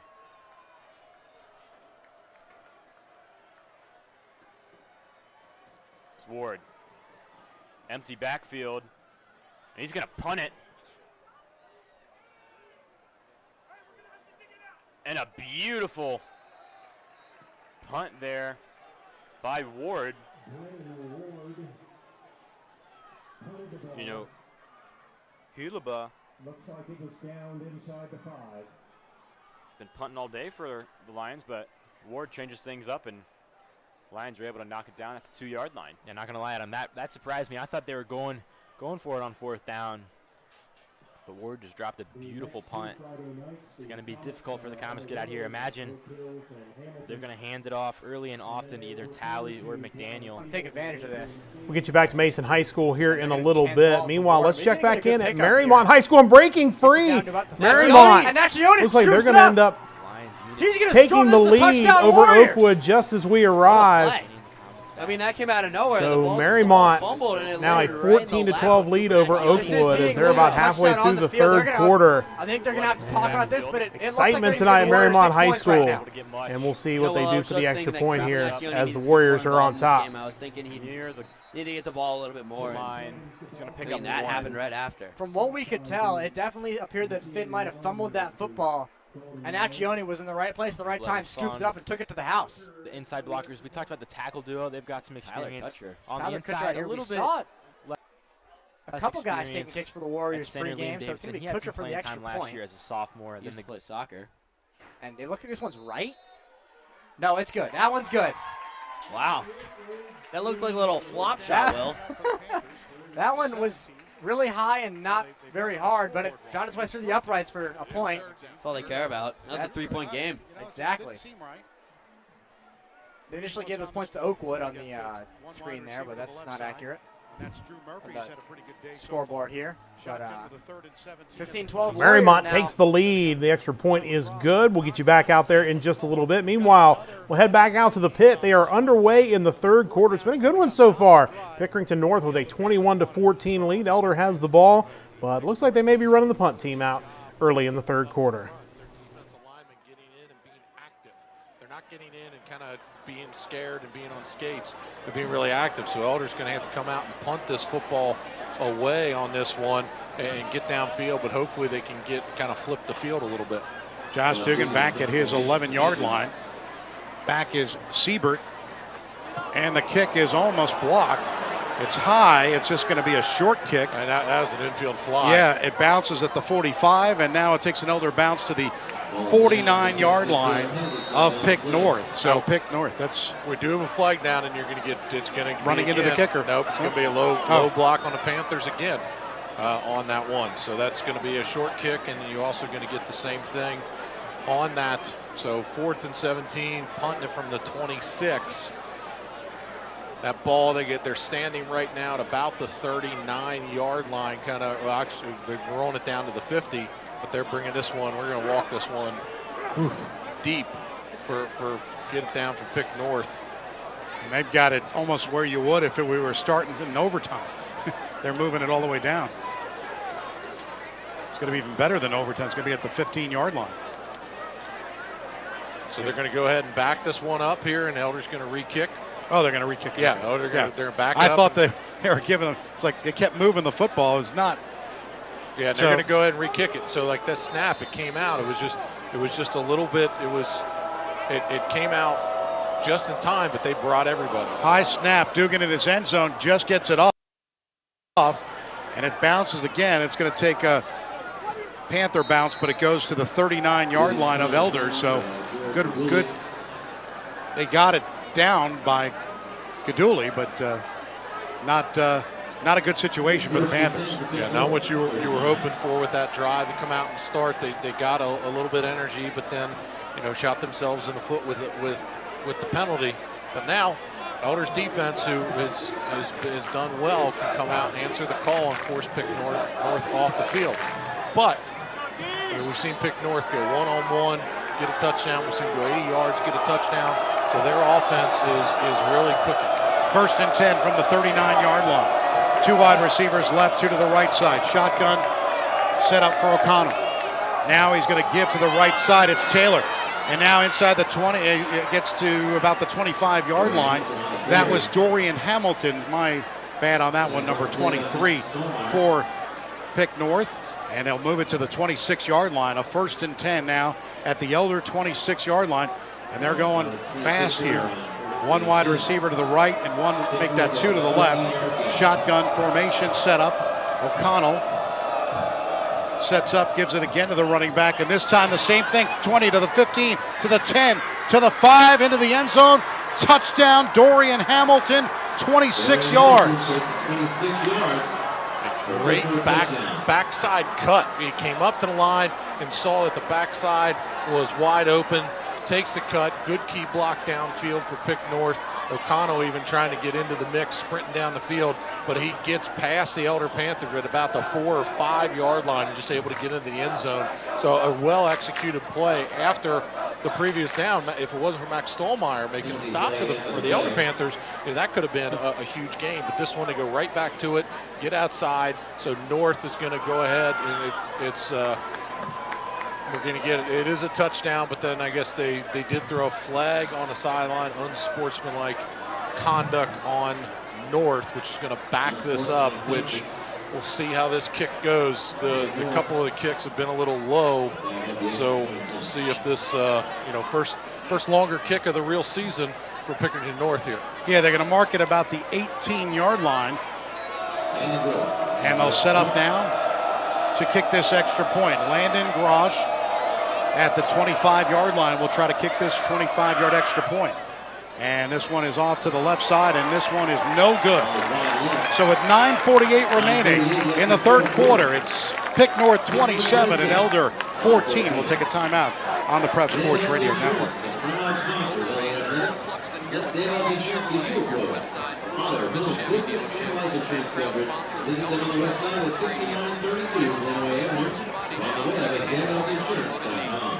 Thank you, Elder Nation, for making Kelsey Chevrolet Greater Cincinnati's fastest. Yeah, I mentioned it earlier, breakout candidate. We're going to head back Looks out like to Noah Mason Dowers High has School. arrived. Mason and Gahanna Lincoln Comets are have a meeting great in the legacy third quarter. Gahanna Lincoln of the defensive, evidently just got a great personal defensive foul lineman, penalty Barrett, on their first down Falk play. So it is second and Bryce down Falk, and the Falk 25 back at the And then 31-yard line. They Davis. had pretty good field position to Now start Noah this Dowers. drive, but they've been going the wrong direction.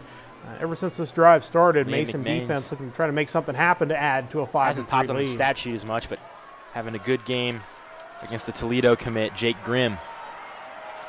The toss to Hubbard, blown up in the backfield. 3 Comets swarmed him. Liam McMains, the senior captain, leading the charge. And we just said his name. He's got a battle today. Jake Grimm, going to be one of the best tackles he faces all season long. And right there, wins off the snap, seals the edge, and Dior Hubbard brought down. Tammy Adesanya and Tyler Dalton were there as well.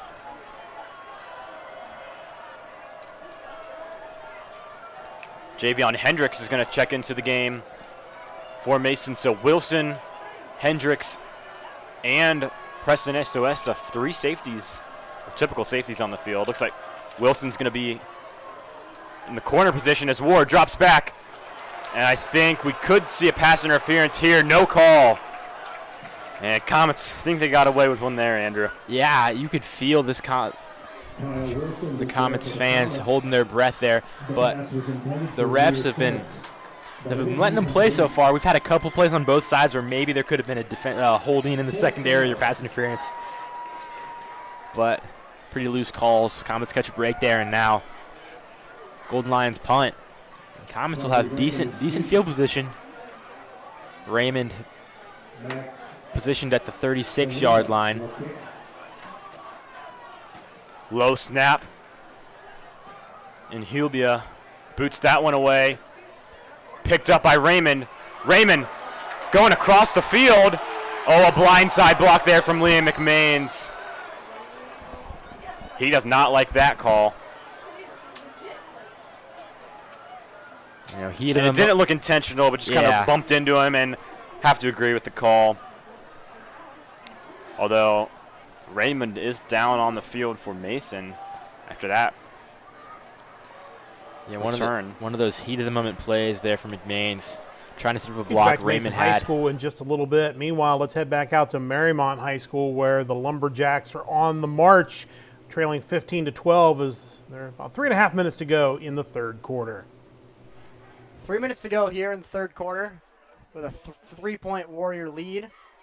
And Ladderback's going to take this one and be thrown down about the 31-yard line.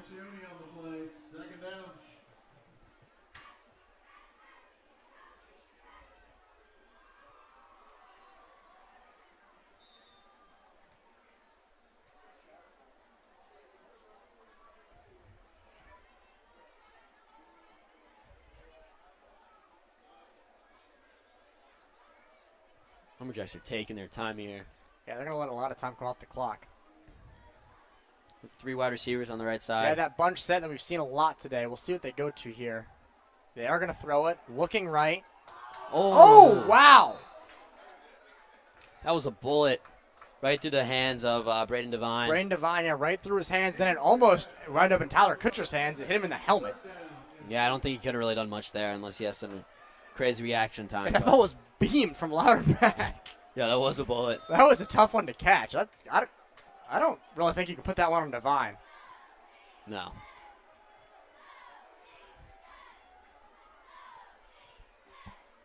Big third down play here. They're going to throw it, and they're going to get the first down. Nice play there from Louderback. Good read, good play call. Looked like the same play, to be honest. Back to Michael Wost, the freshman. He's good to catch.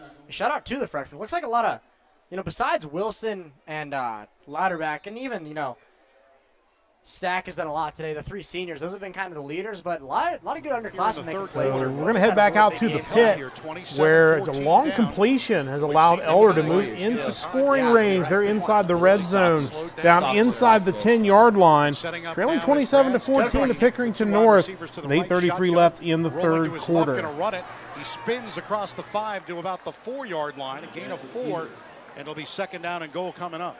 And just a single man came up and made that play, J.J. Siebert, and he was in the hole. Brass went through. Brass tried to make a move on it, but really North is committing a lot of guys on the line of scrimmage and trying to get a big push where they've been successful, and that second level is there if Elder can get there past that big defensive unit. Second down and goal, spotted at the 4-yard line for the Panthers. 7:58 to go, third quarter. They line up with Drew Murphy to the left side along with Myris to his right. Setting up shotgun. And now looking, Brass going to run it, not much doing there. He gets back to the 4, and that's it. It'll be third down and To goal. Wilson, he dives, goal line, touchdown, Lumberjacks, and they retake the lead late in the third quarter. That's how you want to respond if you're the Lumberjacks. That's a good, solid drive from them. It's unfortunate for the Warriors. They need to respond here. Great rest from J.J. Wilson. Yeah, they went to that 3 running back set, able to hand off to Wilson and sneak it in. They seem to go to that a lot inside the 10-yard line, and it worked out for them there. 2 possessions, Len, it looked like where they had something, and the hole closed real quick. So Elders maybe goes back into that play from the first drive where Brass takes it and gets a rollout. Third down and goal. The ball spotted at the 3. 3 wide to the right. They go in motion to the right, looking to throw to the right.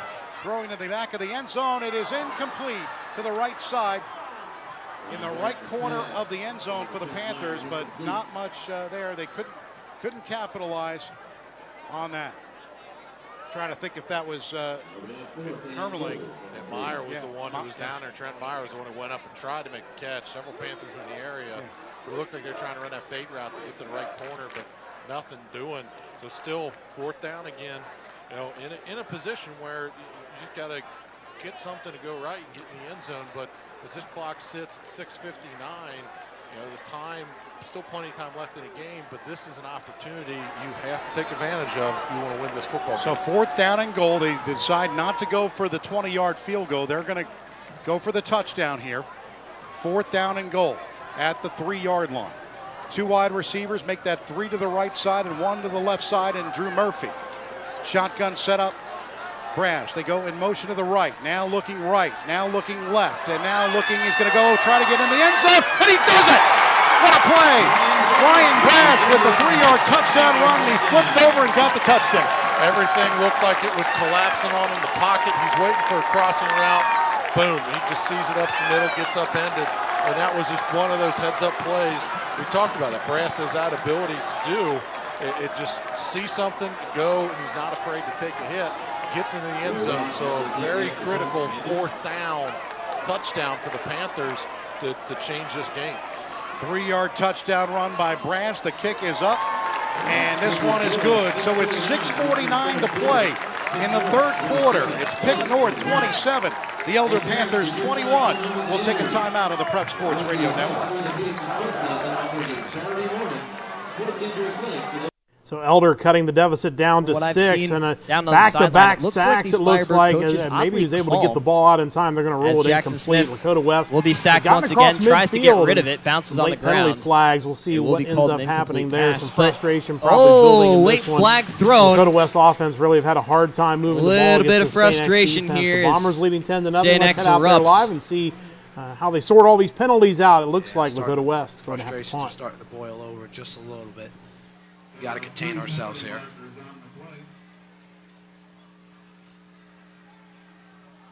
To this point in the game, we haven't seen a whole lot of flags in that first half. We've started to see more in this second half, and then now, you know, with the frustrations and the false starts that we've been seeing, it's just been late.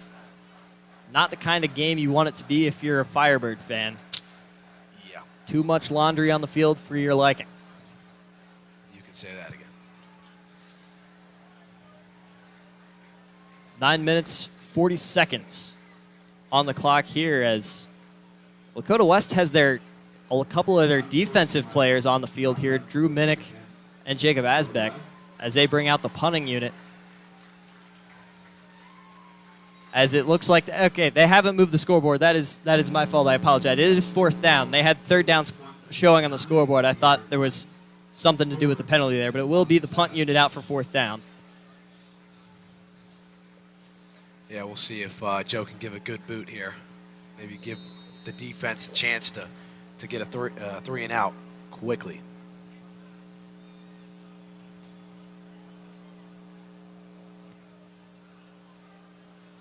Punt from Marquardt.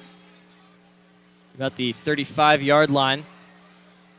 Running out to the right on the return. Wrapped up at about the 40-yard line will be Andrew Weber.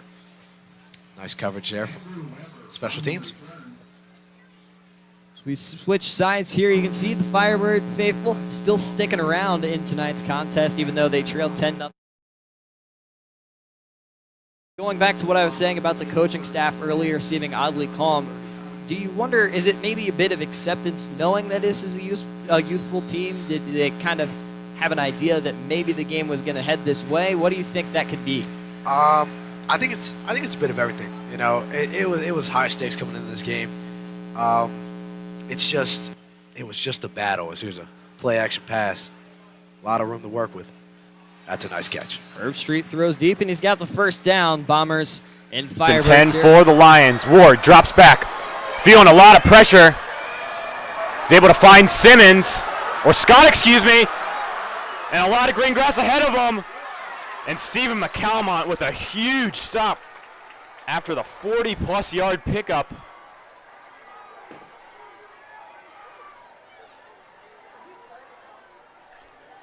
Comets. How about that run after the catch there from Scott? And we've seen that a couple times. This Comets secondary is struggling in space. Lincoln, when they get into the open field, they've been tough to bring down. Hubbard, Scott, Simmons, all have had big gains.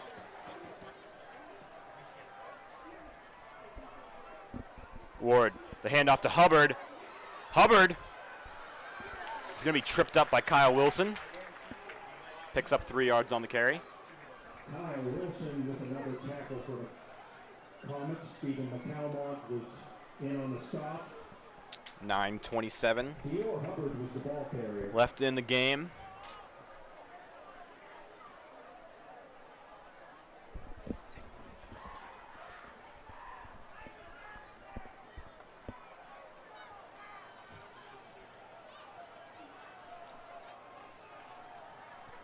Second and 7. Trips to the right, one receiver to the left. Screen pass to Simmons. Shakes free. Javion Hendricks. Pass was complete to Amir Simmons. And he's able to pick up Kyle Wilson knocked him out of bounds. about 5 yards on the pass. 3rd and 4. Javion Hendricks, we weren't sure who was going to be, but he's been the primary 5th defensive back today. We've gotten to see him and his brother, John, on the D-line. It looks like Kyle Wilson, the safety's blitzing. Ward was trying to catch the Comets off guard, so Comets showing a lot of pressure. We'll see if they stick with it. 3rd and 4 now. Ward drops back. Serious blitz by the Comets. Knocks Ward, but Simmons shakes free. And he's going to pick up the 1st down. Ward took a big hit from Noah Dowers there. The ball kind of floated up in the air, but Simmons snagged it and did what he had to do to get a 1st down. Brennan Ward shows a lot of toughness there. Herb Street comes out and shotgun Napier. Once again, motion out to his left. Play action pass here. Quick strike across the middle. Near 1st down there before Asbeck was able to wrap up the receiver there. More safe plays here. Shifter. Lions have it at the 25. Play action pass to Simmons. 15-yard pickup. The Lions are inside of the red zone. They have it at Comets' 8-yard line. 8 minutes left in the ball game. And how about the game that Amir Simmons? Man, it's all a mental It'd game be a pretty now. simple game plan on this drive. Just get Amir Simmons open Gotta in have that space. toughness to stick through this and put your body on the line here. Napier up the middle, instantly wrapped up. Does look like he lunges forward for the first and after. goal. Handoff to Hubbard. Picks up 5 yards on the carry. Down inside the 5 now. 2nd and 4. And Liam McManus brought him down. Last time Gahanna got into the red zone, Comets were able to prevent the touchdown, forced a field goal. Definitely trying to do that again here.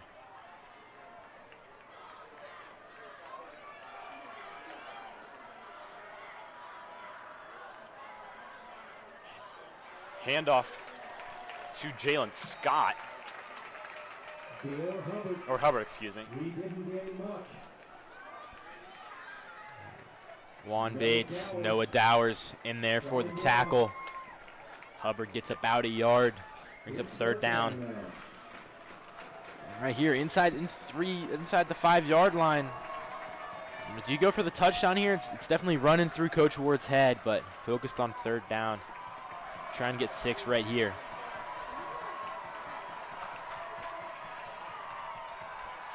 The pass to Jalen Scott, and he's wide open in the end zone for the first touchdown of the game. And the Golden Lions take the lead, 9-5.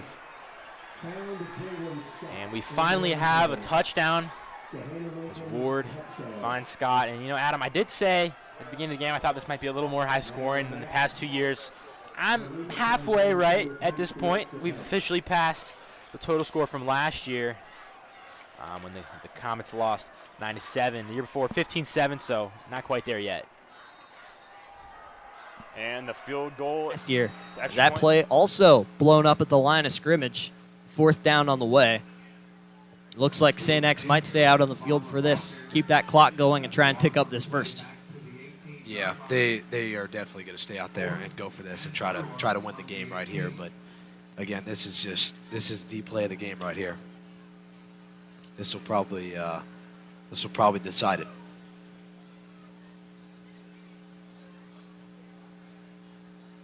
Nearing the 4-minute mark here, Herbstreit breaks the huddle. He'll lined up under center. Napier in the backfield. 2 out wide for the Bombers, 1 on each side.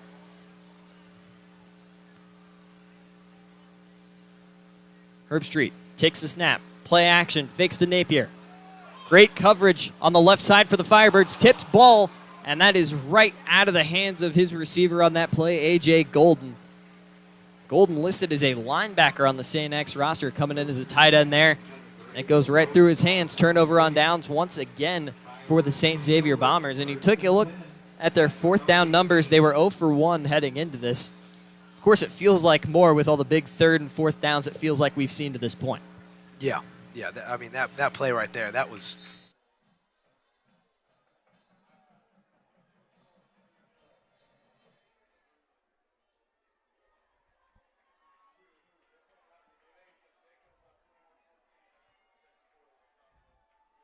No receivers on the left side of the field here. They got a three-man setup at the bottom of your screen. Tully rolls out to that side. Now he steps up and runs it. Takes a hit and steps out of bounds before he can get any more. This is going to be just short of the first down line, I do believe. Another good run. What do you do here, Max? 4th down and I think 1 or 2. I mean, I think they just run it and then they would get 1st and goal from about the 10. I mean, I think they'd either give it to Max Duckwall or do a little quarterback sneak with Tully. I mean, you got to think worst case scenario, you don't get it. Oakwood gets the ball at like the 10-yard line. With Wide receivers to the backfield. This is all a learning experience. 3:50 remaining here. If there's a play that Jackson Smith is familiar with from his days in junior high, has to be the Hail Mary and the deep ball. We'll see that one intended for Junior Gonzalez, overthrown as well. 3rd and 10. That was a great call right there. It's just execution. Execution wins and loses football games. And this is, I said it was the game before, but this is the game right here, this play. So I got to ask, if you are in the mind of Coach Bolden and you look at the game that Jackson Smith has, do you chalk it up to nerves, or do you start to maybe question your decision at the quarterback battle? It's both. I mean, if they asked me to go play quarterback in this setting in my first game ever, I know that there's a lot of hype surrounding him, but he's still a kid, and he's just like me, and it's just so tough. There's a nice little tackle, man. Out to Giovanni Wilson to the 20-yard line, 4th down, up and coming.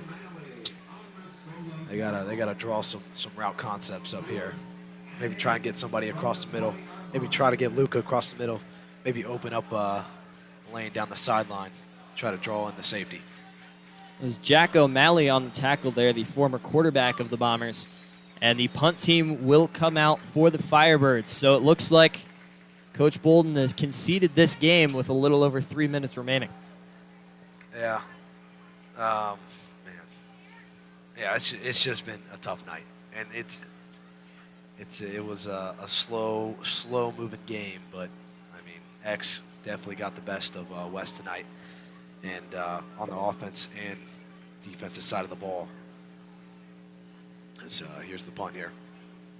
Punt up and away.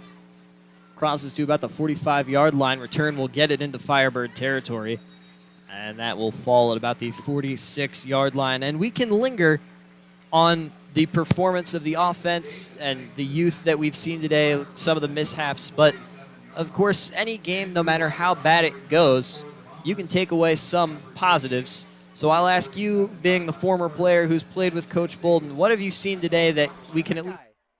It's just, we see it right here, always smiling. I mean, he's just such a great guy. Always a positive attitude. He loves to be out there. Friday Night Lights is what he lives for. Tully got nothing here. He's going to be dragged down. Come on. Takes a hit. Looked like it was Daniel Stack, the senior, in the backfield there to disrupt that one. The Lumberjacks were all over him there. Big Lawson Wade fixing his jersey. There was really nothing for him. Yeah, credit where credit is due when it comes to this Oakwood safety group and cornerback group. Max talked about it earlier, but these guys are providing some blanket coverage to the receivers. I haven't really seen much open all night. Yeah, it's tough for Tully to find an open man. Marymount will next play a week from today at Norwood, so kind of a drive out to there. And then I believe they will return home against Williamsburg the week after that, and then get into some league play as they start CHL games beginning in September. Tully empty backfield. He's looking to throw, and once again, nothing is open. They look like they wanted Naccioni. He's going to go to Glassmeyer. Yeah. Instead. This one's caught. Touchdown, Warriors. He dropped it. No, he's dropped it. Oh, no. That's unfortunate.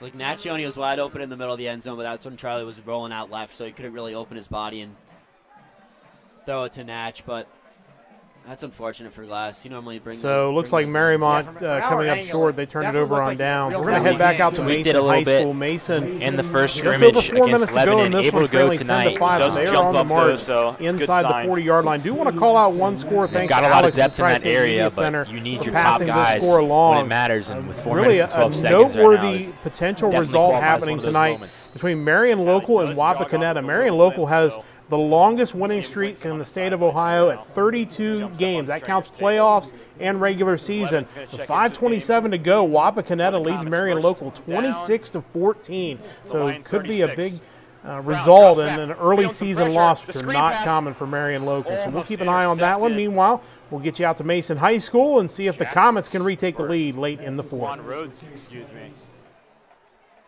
Got a hand on that one.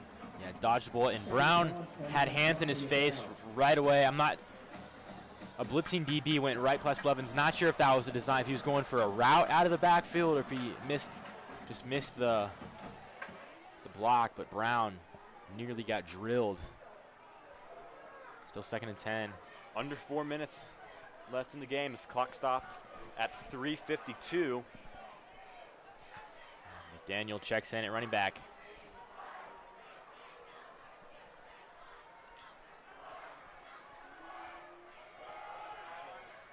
The handoff to McDaniel. Nothing much going to happen there. Gavin McDaniel. Yeah, 3 minutes and 43 seconds left. You do have 2 timeouts, but And it's third down. can't leave things up to chance of the punt here. This is the most important play of the game so far for the Comets. 4-down situation. Expect Brown to target his And go-to Andrew- man, Braden Greer. I'll say, could we also see potentially, another QB run from Brown here? He's been picking up, about That- 5 yards every carry. Yeah, that's been their go-to play when they need a bucket, so it's something to watch. A lot of men in the box for Lincoln, and Quinn Brown's going to do exactly that. Not able to get much though. We'll see what forward progress gives them, back but to Mason High maybe School 2 in just a yards moment. there. Meanwhile, they're still late in the third quarter, but the Panthers, who are driving, they are down inside the 10-yard line. We're going to get a chance to look and see exactly how they got there. It's been a great ball game tonight in the pit. 27-21 Pickerington North, but Elder looking to retake the lead late in the third. Injured Pickering North player down inside the goal line, but I can't, from our angle, I can't see the number of both the staff members out there attending to him. He's on a knee, but not sure if he got just tangled up at the end of that play or not. Both teams get a chance to talk about it right now with 2:03 to go in the third, with Pickering North up 27-21. Well, Coach Ramsey had said that he got a call regarding this game, and of course, Pick North wanted to know, and he started calling around about Elder what to expect. And one quote was, "It's going to be a street fight in a telephone booth." And that's kind of where we are tonight. This is a street fight in a telephone booth, 27-21. Although even though with no telephone booths around anymore, it still is. If you've ever seen a telephone booth, you know exactly what we're talking about.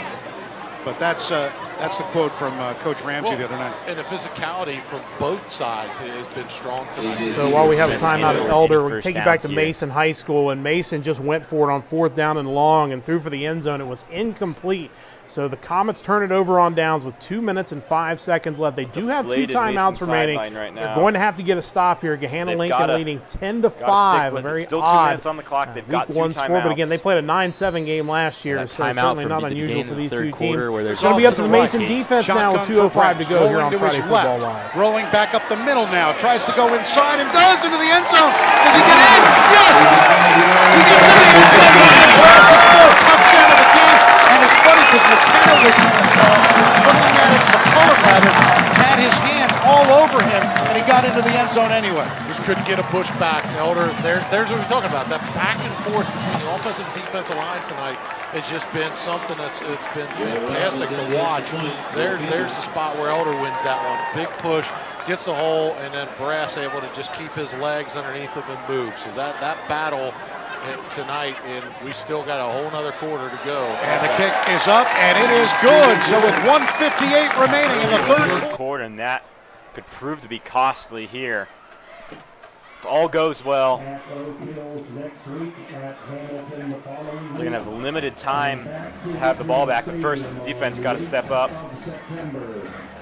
and force a 3-and-out.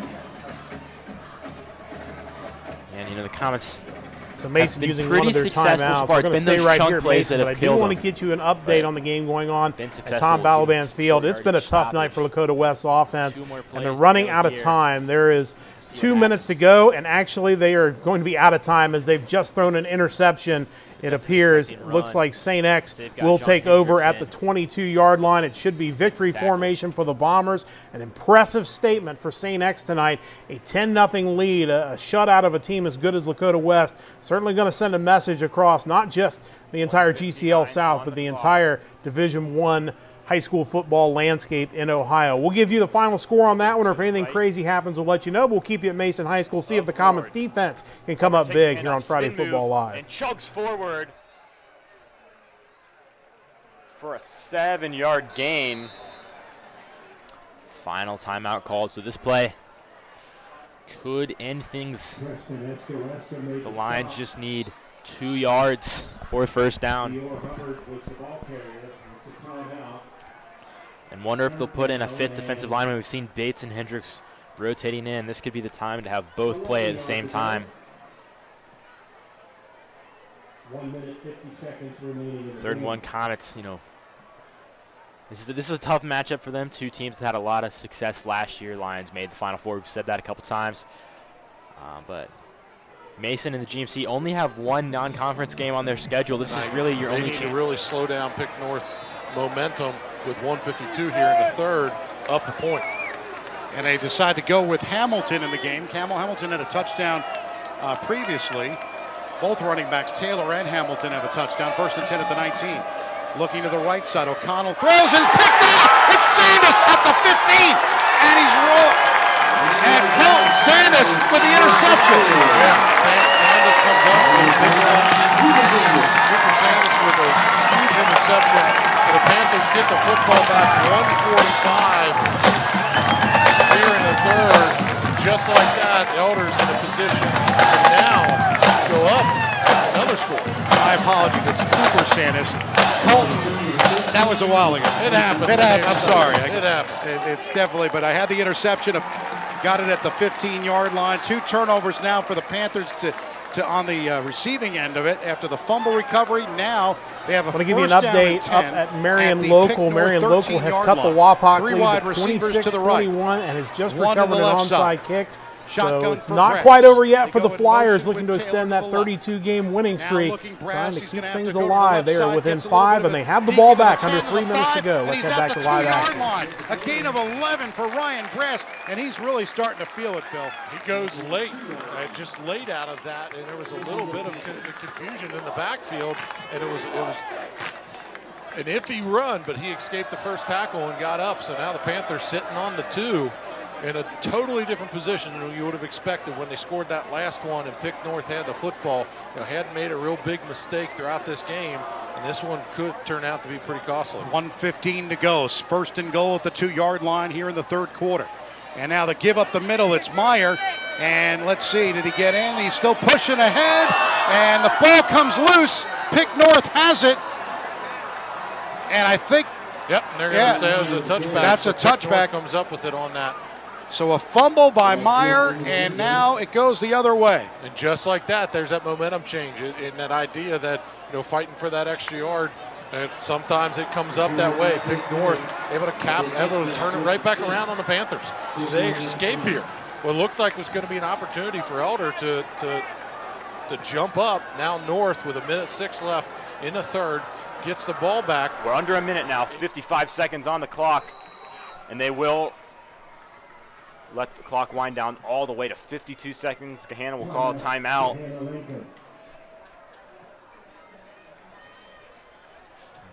Mason's leaned on their run game all game long, but that's not going to fly here with 52 seconds and no timeouts. Going to have to pass. And Quinn Brown nearly had Brown nearly had Billhorn in the end zone. Has had a couple of fades to Greer that were inches away from connecting. It's been a game of almost and ifs for Mason. Have a couple more shots to flip that narrative. We'll get you back to Mason High School in just a moment. Gahanna Lincoln getting ready to punt, but a first down for Marymount inside the 20-yard line. They're down to under 3 minutes to go tonight. Can the Warriors get a Week 1 win, or will Oakwood's defense come up with a big stop? Let's get you out there live. Catch reeled it in, and 4th, 2nd and short. Time ticking now. 2 minutes, 35 seconds to go. Warriors are marching here. Absolutely they are.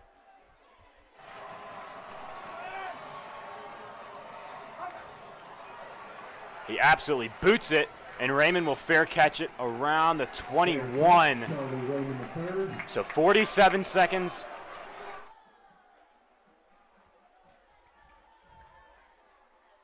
Tully hands it off to Duckwall. He tries to get to the edge, but is brought down in the backfield. We haven't seen much of that tonight. Number 50, Jack Eberly. 5'11", 230 right there.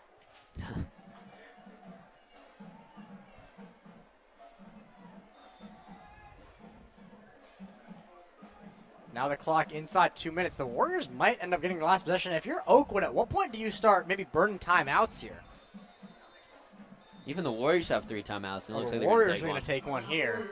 The Comets group get a play call. Brown rolling towards his right. Launches one. So Colin Billhorn, he's shoved, and yes, they're going to call it. Way down. Bad penalty there from Jason Smith. That pass is intended for Colin Billhorn. Free 15 for Comets. But there was a flag, and that flag is for pass interference. But So Lincoln's that really helps because it stops the clock now. 40 seconds left. Ball on the Comet 39. and Mason can kind of just look at that as a catch, and then moving out of bounds, picking up that first down. Although Lions lucky they're not playing NFL rules. Well, it's only a 15-yard penalty in high school, but A lot of runs in the here. pros. And they will look to hand it off. And Yeah. he'll pick up a first down. Big play from the sophomore Duckwall there. Big rush. Good blocking from the Warriors, too. Lawson Wade did not let Stroud do anything there. No, that was a great matchup to watch in the middle of the Yeah. field there. Clock Looks like will we'll now see it run. The handoff to McDaniel. And I'm not sure what the Comets were doing there. They need to spike the ball, so the clock's still running. Third down. And Brown will clock it with Looking 6 to cut it seconds. back. Touchdown! Touchdown Warriors! Charlie Tully drags some defenders into the end zone, and Marymount leads with 1:12 to go. That is huge for the Warriors. Great run from Tully. He had loads of space. Hit it hard and was able to get in. Somebody picking him up there.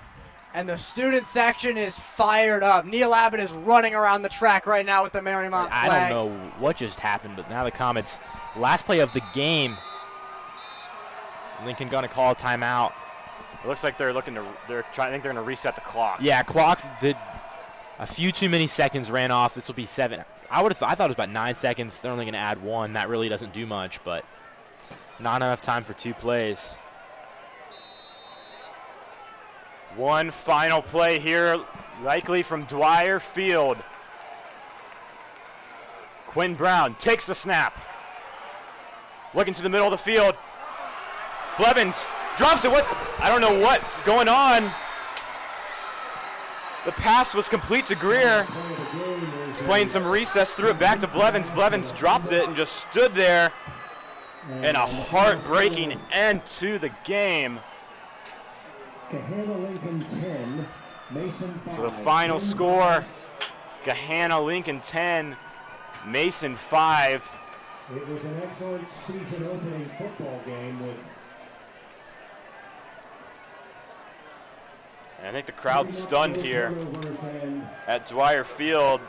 It was a defensive Hannah battle Lincoln all goes game. on the road in week number 1 and gets a big 10-5 win over Mason. We're going to head back out to Marymount High School. The Warriors have taken the lead. There's still 73 seconds left, though. Can Oakwood get in field goal range and maybe give us our first overtime of the year on Friday Football Live?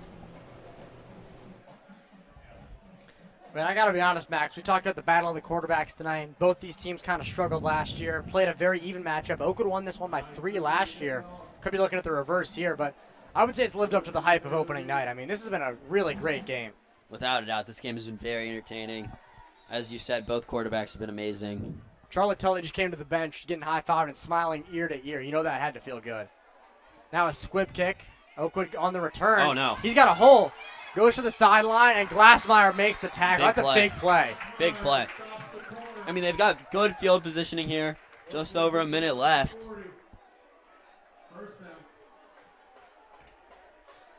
If I'm Butch Schneider, I'd feel a little confident here. I don't know. Yeah, I don't know. This Oakwood team, they've got to feel not terrible at their chance. I mean, this is when the big players make big plays late in the game-winning drives.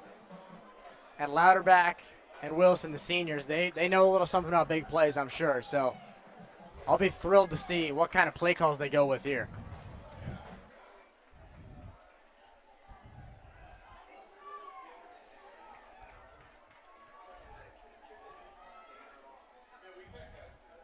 Bottom of your screen is Noah Taylor. Everyone else is going to be up top on the right side. They roll right. He's got a lot of room to run if he wants it. Doesn't take it. Instead, he throws. It's incomplete. I didn't love that decision from the senior there. I would like to see him tuck in and take it for about 8 yards, just get out of bounds. Could have done that pretty easily. Yeah, in the second half, his throws have been kind of off. I feel like they've been in the dirt a little bit. Not to their mark, but as you said, I mean, his on the ground, he's been great tonight. Yeah, absolutely. But I believe that we will win chance all around Kusel Stadium right A now. lot of belief from the Warrior faithful tonight. Empty backfield, 5 receivers out there. Seen a lot of short passes to Noah Taylor Yeah, oh. Almost had him in the backfield. Now he throws and just throws it away. Good pressure from Michael Curran there, the senior. Pressure by Simpson and Wade. All of a sudden, it's 3rd and 10, and this is looking bleak if you're Oakwood. I'm surprised they haven't either hit the ground or found J.J. Wilson. Right? Yeah, that's what before they ran that play, I was trying to say out of that 5-receiver set, we've seen a lot of short passes to J.J. Wilson. And it looked like he was running a little out route there, but the Warrior D-line got to him quickly, and he just had to get out of that pocket. And this is going to be a timeout, Oakwood. Or Warriors. Looks like Warriors take a timeout. They want to get a good play call in here. Yeah, you want to make sure you got the right defensive formation here. You want everything to be exactly how you want it to make this stop. Without a doubt. And if they don't get it on 3rd down here, they'll definitely go for it on 4th. It's just a matter of how many yards they can pick up on 3rd here. Yeah, I have to think they're going to throw it, but watch out for Louderback on the ground. I mean, that's where they've had all their success tonight.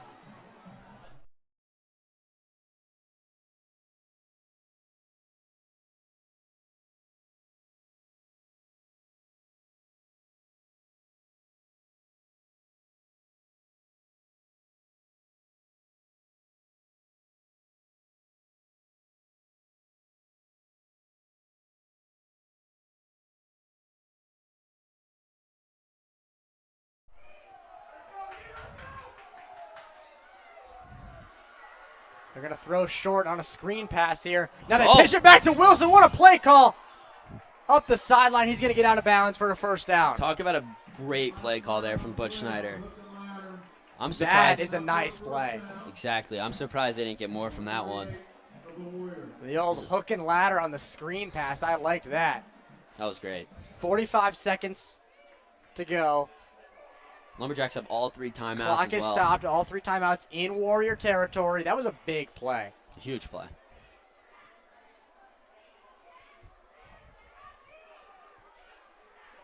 Low snap. Fakes the throw. Now does throw it. And he's wrapped Davis up in Whitmore. the backfield by Davis Whitmore. Big Timeout, play. Oakwood. Big play. After that little pump fake, Whitmore read it really well, and it was there right when he caught it. That was not well executed from the Lumberjacks there. We'll get you back to Marymount in just a moment. Got a timeout on the field. We're going to head back to Elder High School. They are under 9 minutes to go in the 4th. Want to pass along, Marion Local has taken the lead. Again, thanks to Alex from the Tri-State Media Center giving us that update in the final minute. So it looks like the Flyers might escape Wapakoneta and hang on to that winning streak and move it up to 33 games. Elder looking to increase its lead over Pickerington North in the 4th.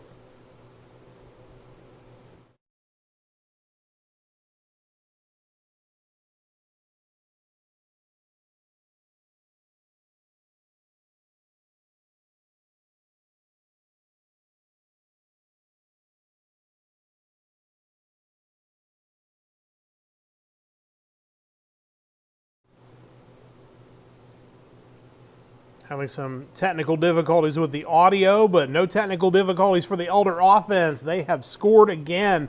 It's now 34-27 in what has proved to be a very good Week 1 game between Elder and Pickerington North. They will look to add the extra point to increase the lead to 35-27. We'll head back to Marymount, though, as they're wrapping things up against Oakwood. Throwing deep, and he's overthrown Noah Taylor. Noah Taylor wanted some pass interference there. Thought he got held by Whitmore, but no flag on the play. Yeah, the ball was about 5 yards in front of him, a little overthrown, but like Yes. you said, I didn't notice if it got held or not. Certainly looks like Noah Taylor was stumbling when he was looking for the ball. 2 to go in the 4th quarter. It's 35 for Elder and 27 for Pick North. We'll take a timeout on the Prep Sports Radio Network. And set up a 3rd down play. Huge 3rd and 13. Now the whistles are going to blow. Mariemont's going to take a timeout here. That's their last one of the game, but they don't really need any more. Looking for a stop here. Now, if the Lumberjacks get in the field range, do you think they take it? Do you think they give it a go? You know, it depends really on what their field goal range is. I mean, we saw number 12, who we still don't know the name of, kicking field goals, kicking punts, and he looked, you know, at the start of the second half, or at halftime when he was kicking, he looked like he had some range on him. I think he was kicking from about the 20 to 25-yard line and putting him through the uprights pretty easily. So I think if they could get down in the red zone, they might try one. Yeah, I would think they have some confidence in their kicker to hit a field goal, but priority number one is getting there in the first place. They're a long ways away from that point at this moment. Without a doubt.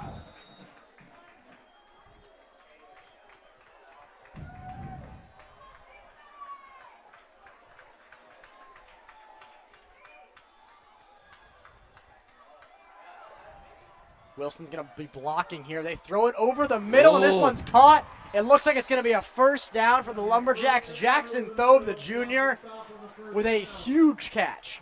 A massive catch. They're going to go quickly here. Clock stops for first down. Now it's going to run with 25 to go, and they're going to spike this one. The clock didn't even go.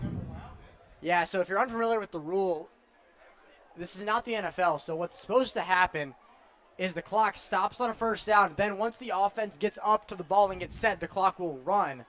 But they spiked the ball there, which didn't even allow any time to run off. Now the clock will run, and now they will spike it. Okay. So a little bit of confusion there.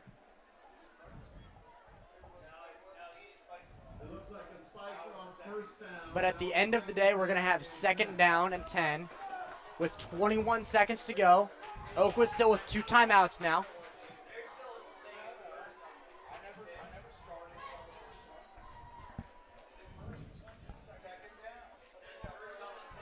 Lauterbach looking to throw. Throws a screen pass out to the side. He's got to get out of bounds, and he will. Smart play call there from Butch Snyder. You know, just pick up a couple of yards, advance the ball up the field, but make sure the clock stops by getting out of bounds. Yeah. Got about 15 seconds left. Wow, this is a good one right here, Max. Oh, without a doubt, this is what it's all about. What are you looking for here if you're Butch Snyder? I would try and find J.J. Wilson again. Obviously, they haven't found him a lot besides that long third down run.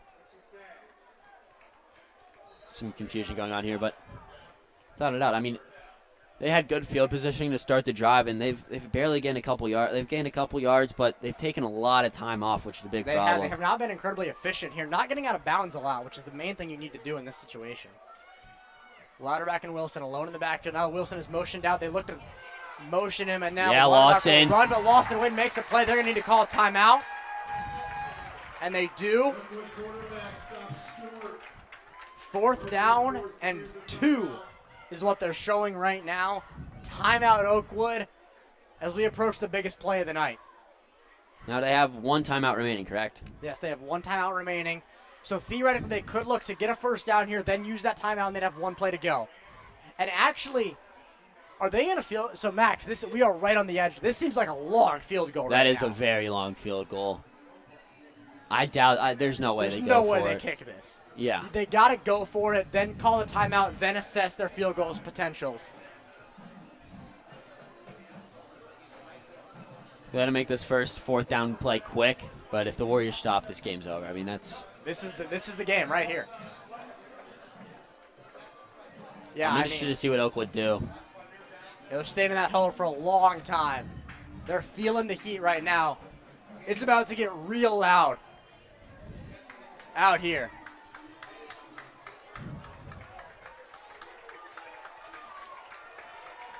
Lauterbach is going to get in the shotgun like he's done all night. And they're going to try a field goal, Max. Wow. Oh, my goodness. This is incredible. What a decision on Mystery Man. He kicks it. The kick is up. And it is short. Wow.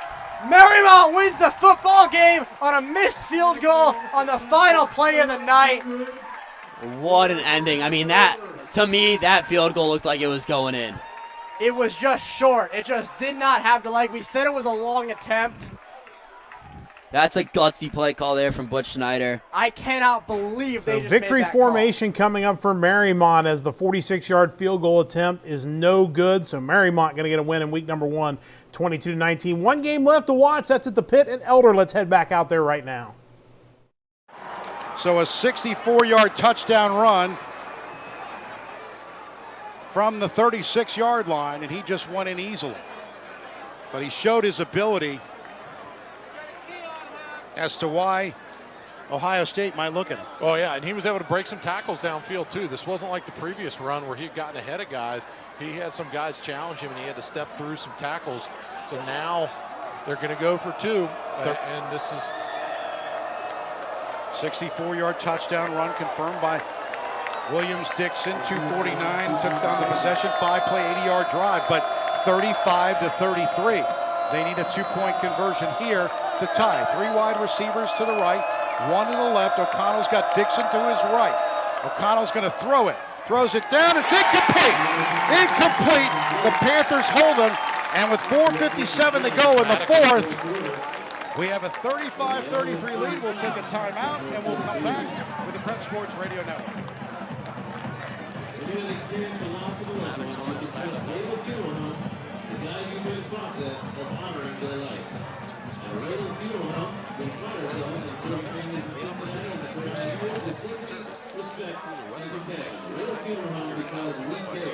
And they service and sell indoor gas fireplaces and accessories as well. Wardway Fuels is located at Glen Thompson.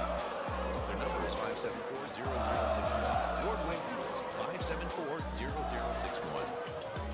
Welcome back to the Pitt at Elder High School. 4:57 remain in this one. It's been exciting. Elder on top 35-33. A 64-yard touchdown run capped off a 5-play 80-yard drive for Pick North. It was Williams-Dixon who went in for the touchdown, but the 2-point conversion, Maddox Arnold, Phil. Maddox Arnold bats play. that one down. I mean, comes in, gets those What a hands game up, we got knocks going it on down in the as they Pitt try to tonight. go That's to our single final coverage on game, the so we'll be outside. staying So with that one until the 4:57, conclusion. And 2-point again, game.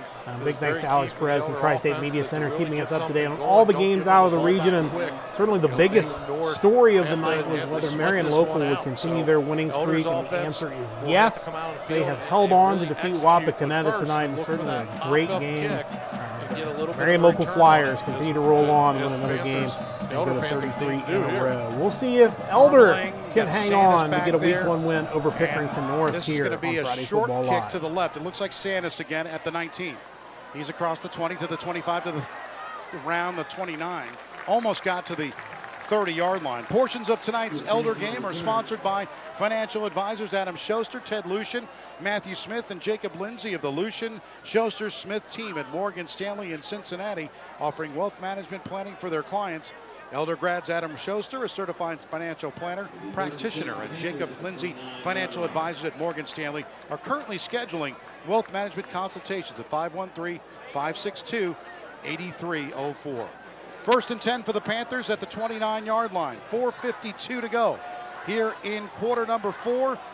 Shotgun set up for the Panthers, and now it's going to be Rash going to give it to Meyer, and he gets back to the line of scrimmage, and that's all. And this is where, Len, we talked about that battle of the offense-defense line, but Elder's got to be winning this here to put North in a difficult position. That right there gives them confidence that they can get Elder off the field. 4.5 remaining in quarter number 4. 35-33. Elder Panthers on top by 2 points. A missed 2-point conversion after the touchdown of their 64-yard run by Sam Williams-Dixon. 3 wide receivers for the Panthers to the left. They go with Myers to the right side, along with Drew Murphy. Shotgun for Raz. He's looking at the 20, looking down the field, looking for Myers rather, and it's incomplete this time. It looks, it's almost like every time you throw to him, he's going to get you. Yeah, he's going up there trying to just get that ball, just get it right out of the air and just make plays. Now the Panthers looking at a 3rd and 9. And this is tough because they're not taking any time off the clock either. No, we're just sitting here at 4:01.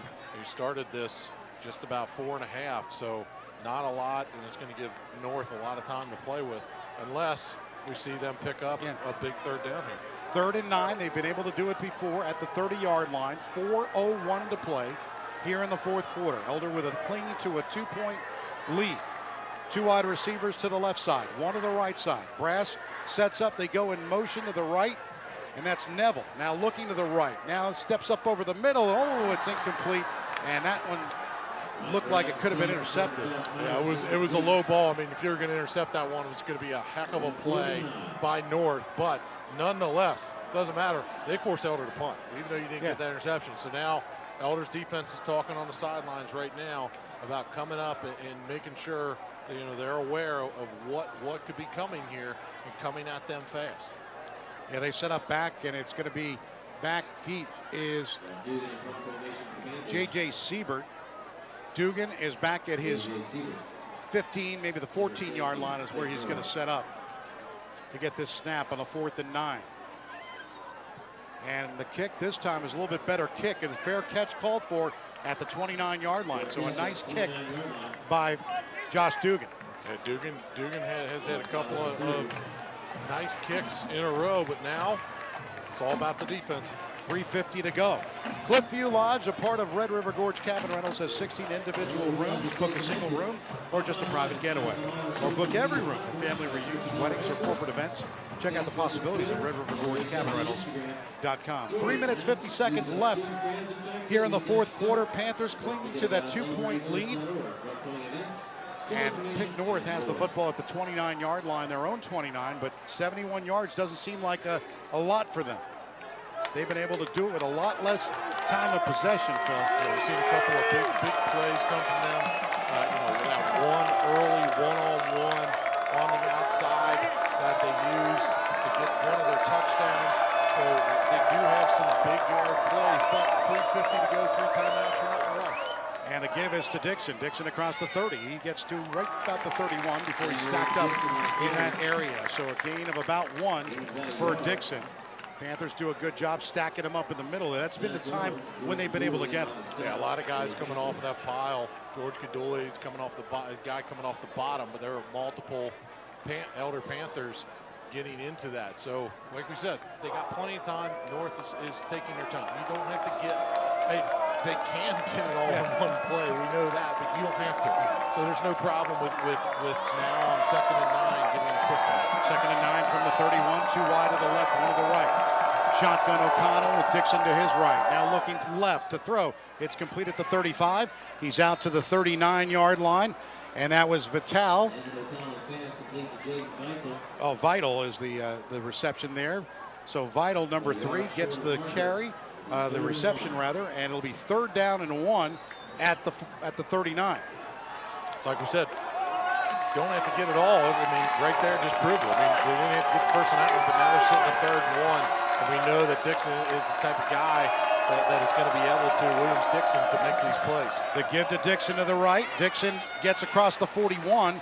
That is enough for a first down for the Panthers, for the Pick North Panthers. Yeah, Luke Fortcamp comes off of that one along with Stallmeyer, but Williams-Dixon fought just enough to get past it and pick up that first down. So with 2:22 and that clock is still rolling, North's got 3 timeouts, down 2 here. So that they're not in hurry up mode yet, but it's getting close. 1st and 10 at the 41-yard line. 2:09. Clock continues to run. Elder with a 2-point lead, 35-33. Looking, setting up O'Connell. The throw is incomplete. Overthrew. He had an open receiver in A.J. Miller, but that is incomplete. Yeah, a little bit. It looked like a little bit of miscommunication from the North receivers to who's running what route. And really, Elder, up here in the booth, I mean, the coaches are kind of calling, and Stallmeyer had an opportunity. If he gotten a little bit further, he could have gotten that ball. But the problem was the guy he's following, he kind of hiccuped. The North just looked like some miscommunication. So we're right at the 2-minute mark. 2nd down and 10 from the 41-yard line. 2 minutes remaining. 3 wide receivers to the left. Elder leading by 2, 35-33. The give to the right, and now it's Dixon across the 45, and he gets almost right at the midfield Panther logo at the 49. So a nice gain for Dixon, about 9 yards for Pick North. But they call a timeout here with 1:53 to go. Red River Gorge Cabin Rentals in the beautiful Kentucky Red River Gorge have mega 12-bedroom cabins available for big groups or families. And only a short 2-hour drive from Cincinnati. Check out all the activities and things to do at RedRiverGorge.com. 1 minute, 53 seconds remaining. Plenty of time, as you mentioned, Phil. It's a 3rd and 3. They've got the football at their own 48-yard line. Yeah, and we've seen some big plays come out of Williams-Dixon, some longer runs. I mean, he's had 2 long-run touchdowns, and that's really been something that when he hits that line of scrimmage and he's looking forward, he's not in mid-spin, he gets a great run, but that last run he just had was what the Elder Panthers want. Get him spinning so that when he comes through the line, his back's kind of turned and he can't get his footing, and he'll drop, and they're going to have to burn a timeout because they're in the middle of the field. But if he's hitting that line, with his shoulders square, Elder better be ready to wrap up and bring him down. Dixon in the game with O'Connell to his right. 2 wide receivers to the left, and a 3rd and 3 at the 48-yard line. 1 minute 53 left. In this 4th quarter, Elder leading 35-33. Now set up, O'Connell looks to throw. He throws to the left side, he throws, it's complete inside the 50 to the 45 into Elder territory, 40, and he gets to the 36-yard line before he was stacked up there. I think that was Miller. That was A.J. Miller for Pick North. So a big reception for him and a first down for Pick North with 1 minute 43 left. And they're going to go right to the line of scrimmage as that clock is going to roll and try to get something moving. They've got it at the 37-yard line, 1 minute 34 and counting. 2 wide receivers, make that 3 to the right now. 1st and 10 at the 37 for Pick North. The give is to Dixon. Dixon rolls to the 35, the 30 down the sidelines. He's going to go into the end zone for the touchdown. 37-yard touchdown for Dixon. And now, just like that. Hey, we said they could get those big plays. Dixon got around the edge, and Elder had some decent contain out there. But Williams-Dixon just has that speed, and he is able to get out, get along the sideline, and just break out and get in the end zone. So this game just keeps changing in an instant here at 39-35. And yeah, they're going to have to try to go for 2 here. 39-35. Pick North now takes the lead after Elder is up here. And Pick North still has their 2 timeouts, and I think they're going to go ahead and burn one here. Talk this over. 7-play, 70-yard drive with Dixon, who has 100 yards in the last 2 touchdowns. So that 37-yard run took 2 minutes and 30 seconds off the clock. But like you said, Phil, they had plenty of time because they were patient. I didn't see them rush anything. No, the time, patient, made some good plays. And here, this is another one. Use your timeout, talk about what you want to do, going for 2, make sure that you got your call in. But it also gives Elder's defense opportunity to talk about what they want to look for. See what they last time they went for 2, and they were able to go ahead and get a bat down on that one. So Williams-Dixon is looking at right now. He's got 14 rushes in this game, 170 yards, 2 touchdowns. With most of them coming in the second half. Yes. So portions of tonight's game, exciting one, are sponsored by financial advisors Adam Schuster, Ted Lucian, Matthew Smith, and Jacob Lindsay of the Lucian Schuster Smith team at Morgan Stanley in Cincinnati, offering wealth management for their clients. Give them a call. Wealth management consultations at 513-562-8304. Here comes the 2-point conversion. We've got O'Connell. He's got the big fella, Angelo McCullum, to his right. He's got Dixon to his left. He's got 1 wide receiver to the left. He's looking to the left. The throw is incomplete. So 39-35. Pick North has the lead with 1 minute 20 to go. We'll take a timeout on the Prep Sports Radio Network. Do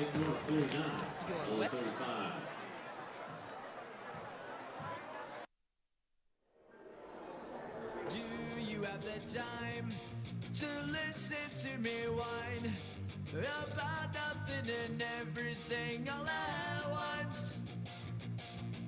I am one of those melodramatic fools, neurotic to the bone, no doubt about it.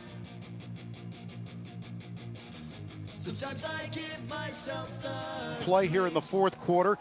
And Pick North, after a 7-play, 70-yard drive, a 37-yard touchdown by Dixon, they lead at 39-35. The 2-point conversion was no good. They're going to go from left to right to kick this one at the 40-yard line.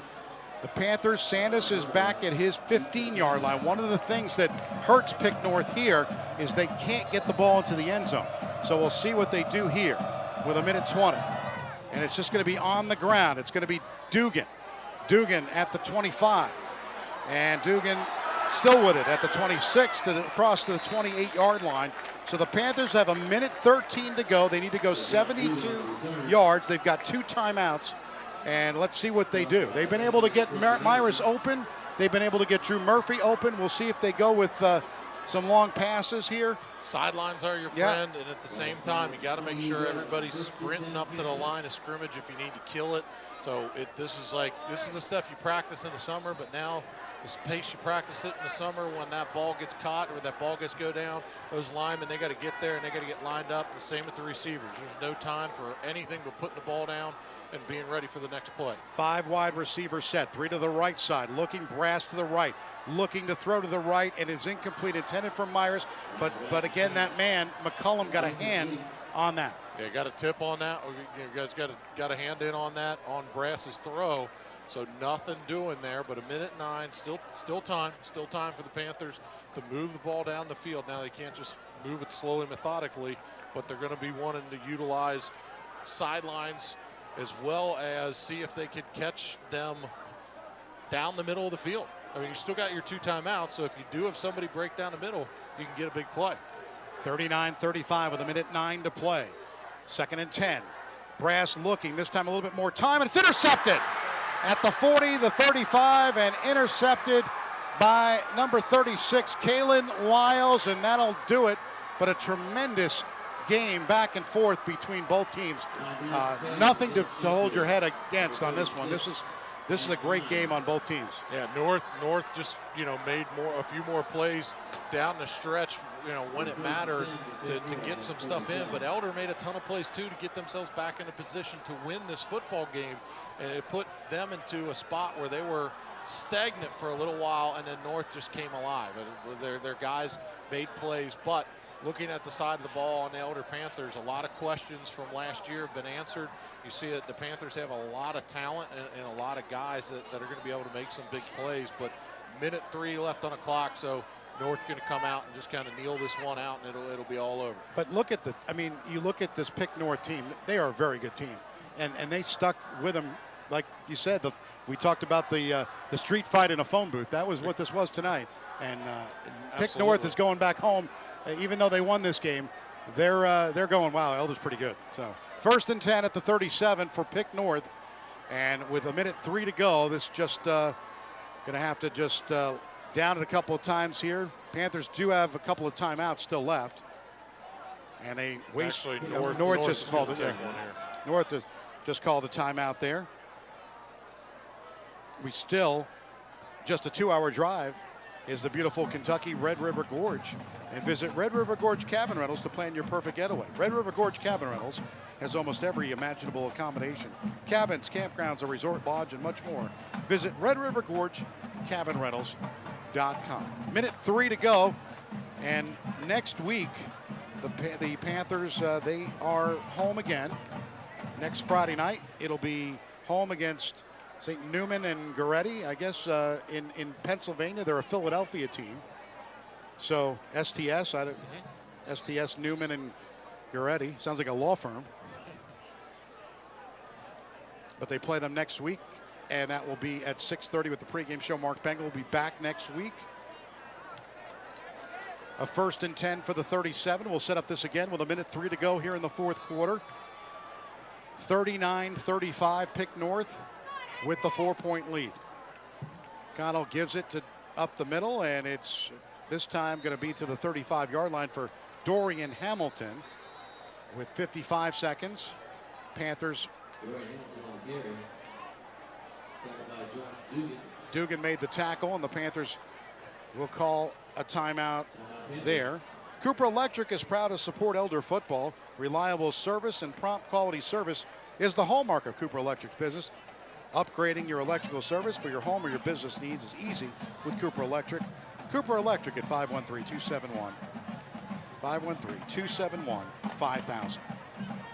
55 ticks of the clock left Panthers down to one final timeout, 55 seconds remaining.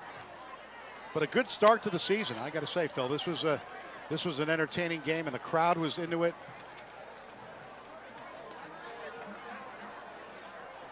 Second down and 8. The ball spotted at the 35-yard line. Preston Bowman to the left side. And they set up with Derek Ross Jr. to the right. And they give up the middle, and it's not much doing to the 35-yard line. Elder will call their final timeout as Dorian Hamilton will carry the football there with 51 seconds. The Panthers call their final timeout. So next week, I think we're going to start. We're going to talk to Mark about we do in some kind of post-game show. But this week, we're just doing the Cooper Electric Star of the Game. And we'll go over some stats, but that's going to be it tonight after the game. But next week, we'll try to give you a wrap-up show of some sort where we're going to give you some scores and, the Coldwell Banker score updates. We'll do that. But first week, a little hiccups. We're off the air once. I had an issue with the tape on the interview, but, we persevere. Yeah, that's all right. It happens. Things are. We're back at it again next week at 6:30 with the pregame show on the Prep Sports Radio Network. Hope you're enjoying this one tonight. Not the way we would have liked this outcome, but the final play here, we get ready for this 3rd down and 8 at the 35-yard line as Pick North coming back on the field after the timeout. And they'll line up one other time with Dorian Hamilton to the right. Setting up O'Connell. And now O'Connell gives it to the left side. It's going to be the running back carries it to the 35, and it's fumble. Let's see, to the Panthers. Dorian Hamilton carried it, and it looks like they got it. Yep. Yeah, they're just going to roll it with 38 seconds, and it's going to continue. But they did get it back, but that was a little bit of hope to get the fumble, because that not taking the knee was kind of interesting, right. I thought. They didn't watch the Giants in 1978 with Joe Pisarcik, but that's an old reference. Herm Edwards. Yep, Herm Edwards, and that was an interesting where he picked up the fumble, and so that is it. With 10 seconds, the clock continues to run. The Elder Panthers are on the field, and that'll do it. The final score from the pit. It's Pick North 39 and the Elder Panthers 35. We'll come back and have the Cooper Electric Star of the Game on the Prep Sports Radio Network. Bill Cunningham here, the Great American, or Robert Jones Plumbing. I only use Robert Jones Plumbing for my personal and business needs, and you should too. 513-353-2230. Brass or Myers? Brass had 3 touchdowns, 100 yards.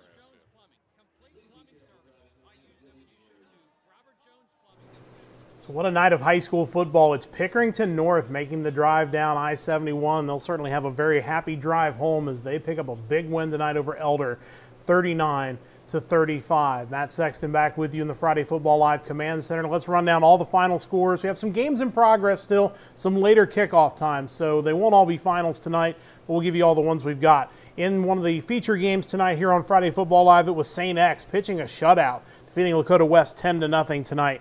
As we've just mentioned, Pickerington North with a big win, 39-35 over Elder.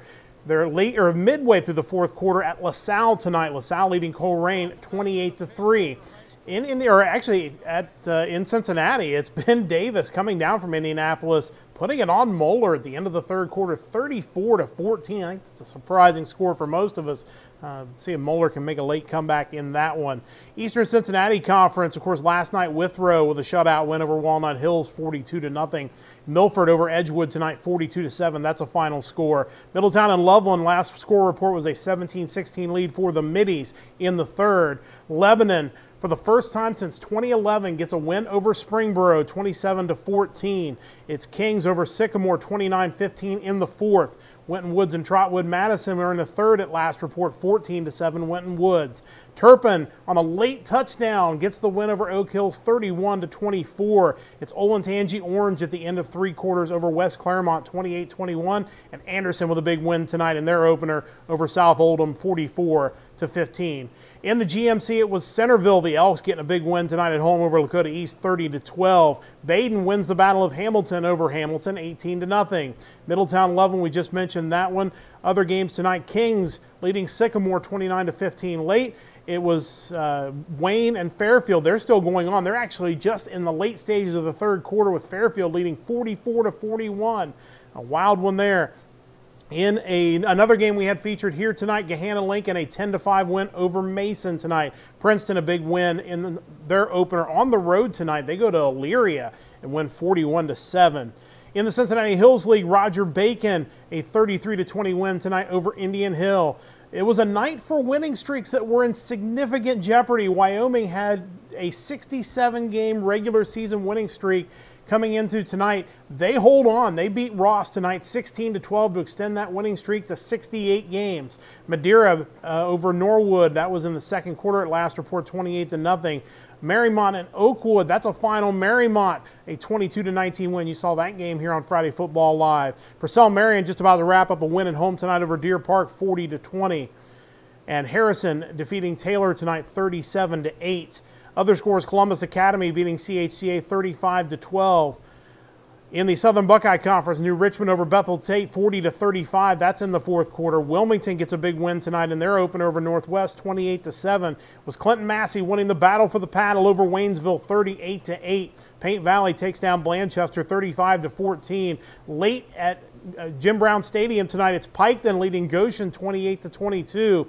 And out at Richards Stadium in Hillsboro, Western Brown leading late 38-27 over Hillsboro. In the Cincinnati Metro Athletic Conference, the game last night, we mentioned Withrow beating Walnut Hills 42-0. And I want to pass along one more Ohio score. The Fighting West Acres of Brookville with a 54-14 win tonight over Tri-County North in their opener. Let's go to the Commonwealth. Last night, big win last night for Lloyd Memorial over Newport Central Catholic 24-7. Tonight, Beechwood beating McNicholas 31-14. It's Cooper over Bardstown 35-14. Walton Verona picks up the win over Bishop Brossart 27-14. Boone County a winner tonight over Holmes 31-0. Campbell County no trouble with Scott 56-6. It was Connor over Paul Lawrence Dunbar 35-14. Covington Catholic gets the win tonight over Ryle 37-22. It's Sayre over Holy Cross 41-3. Highlands beats Lexington Catholic 27-20. Simon Kenton edges Dixie Heights tonight 29-19.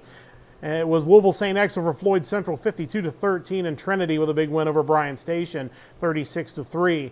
In Indiana, no trouble tonight for East Central 42-7 over Lawrenceburg. It was South Dearborn over Jennings County. That was a halftime score, actually. Don't have another update on that one. It was 19-10 South Dearborn. Brownsburg a 51-7 lead.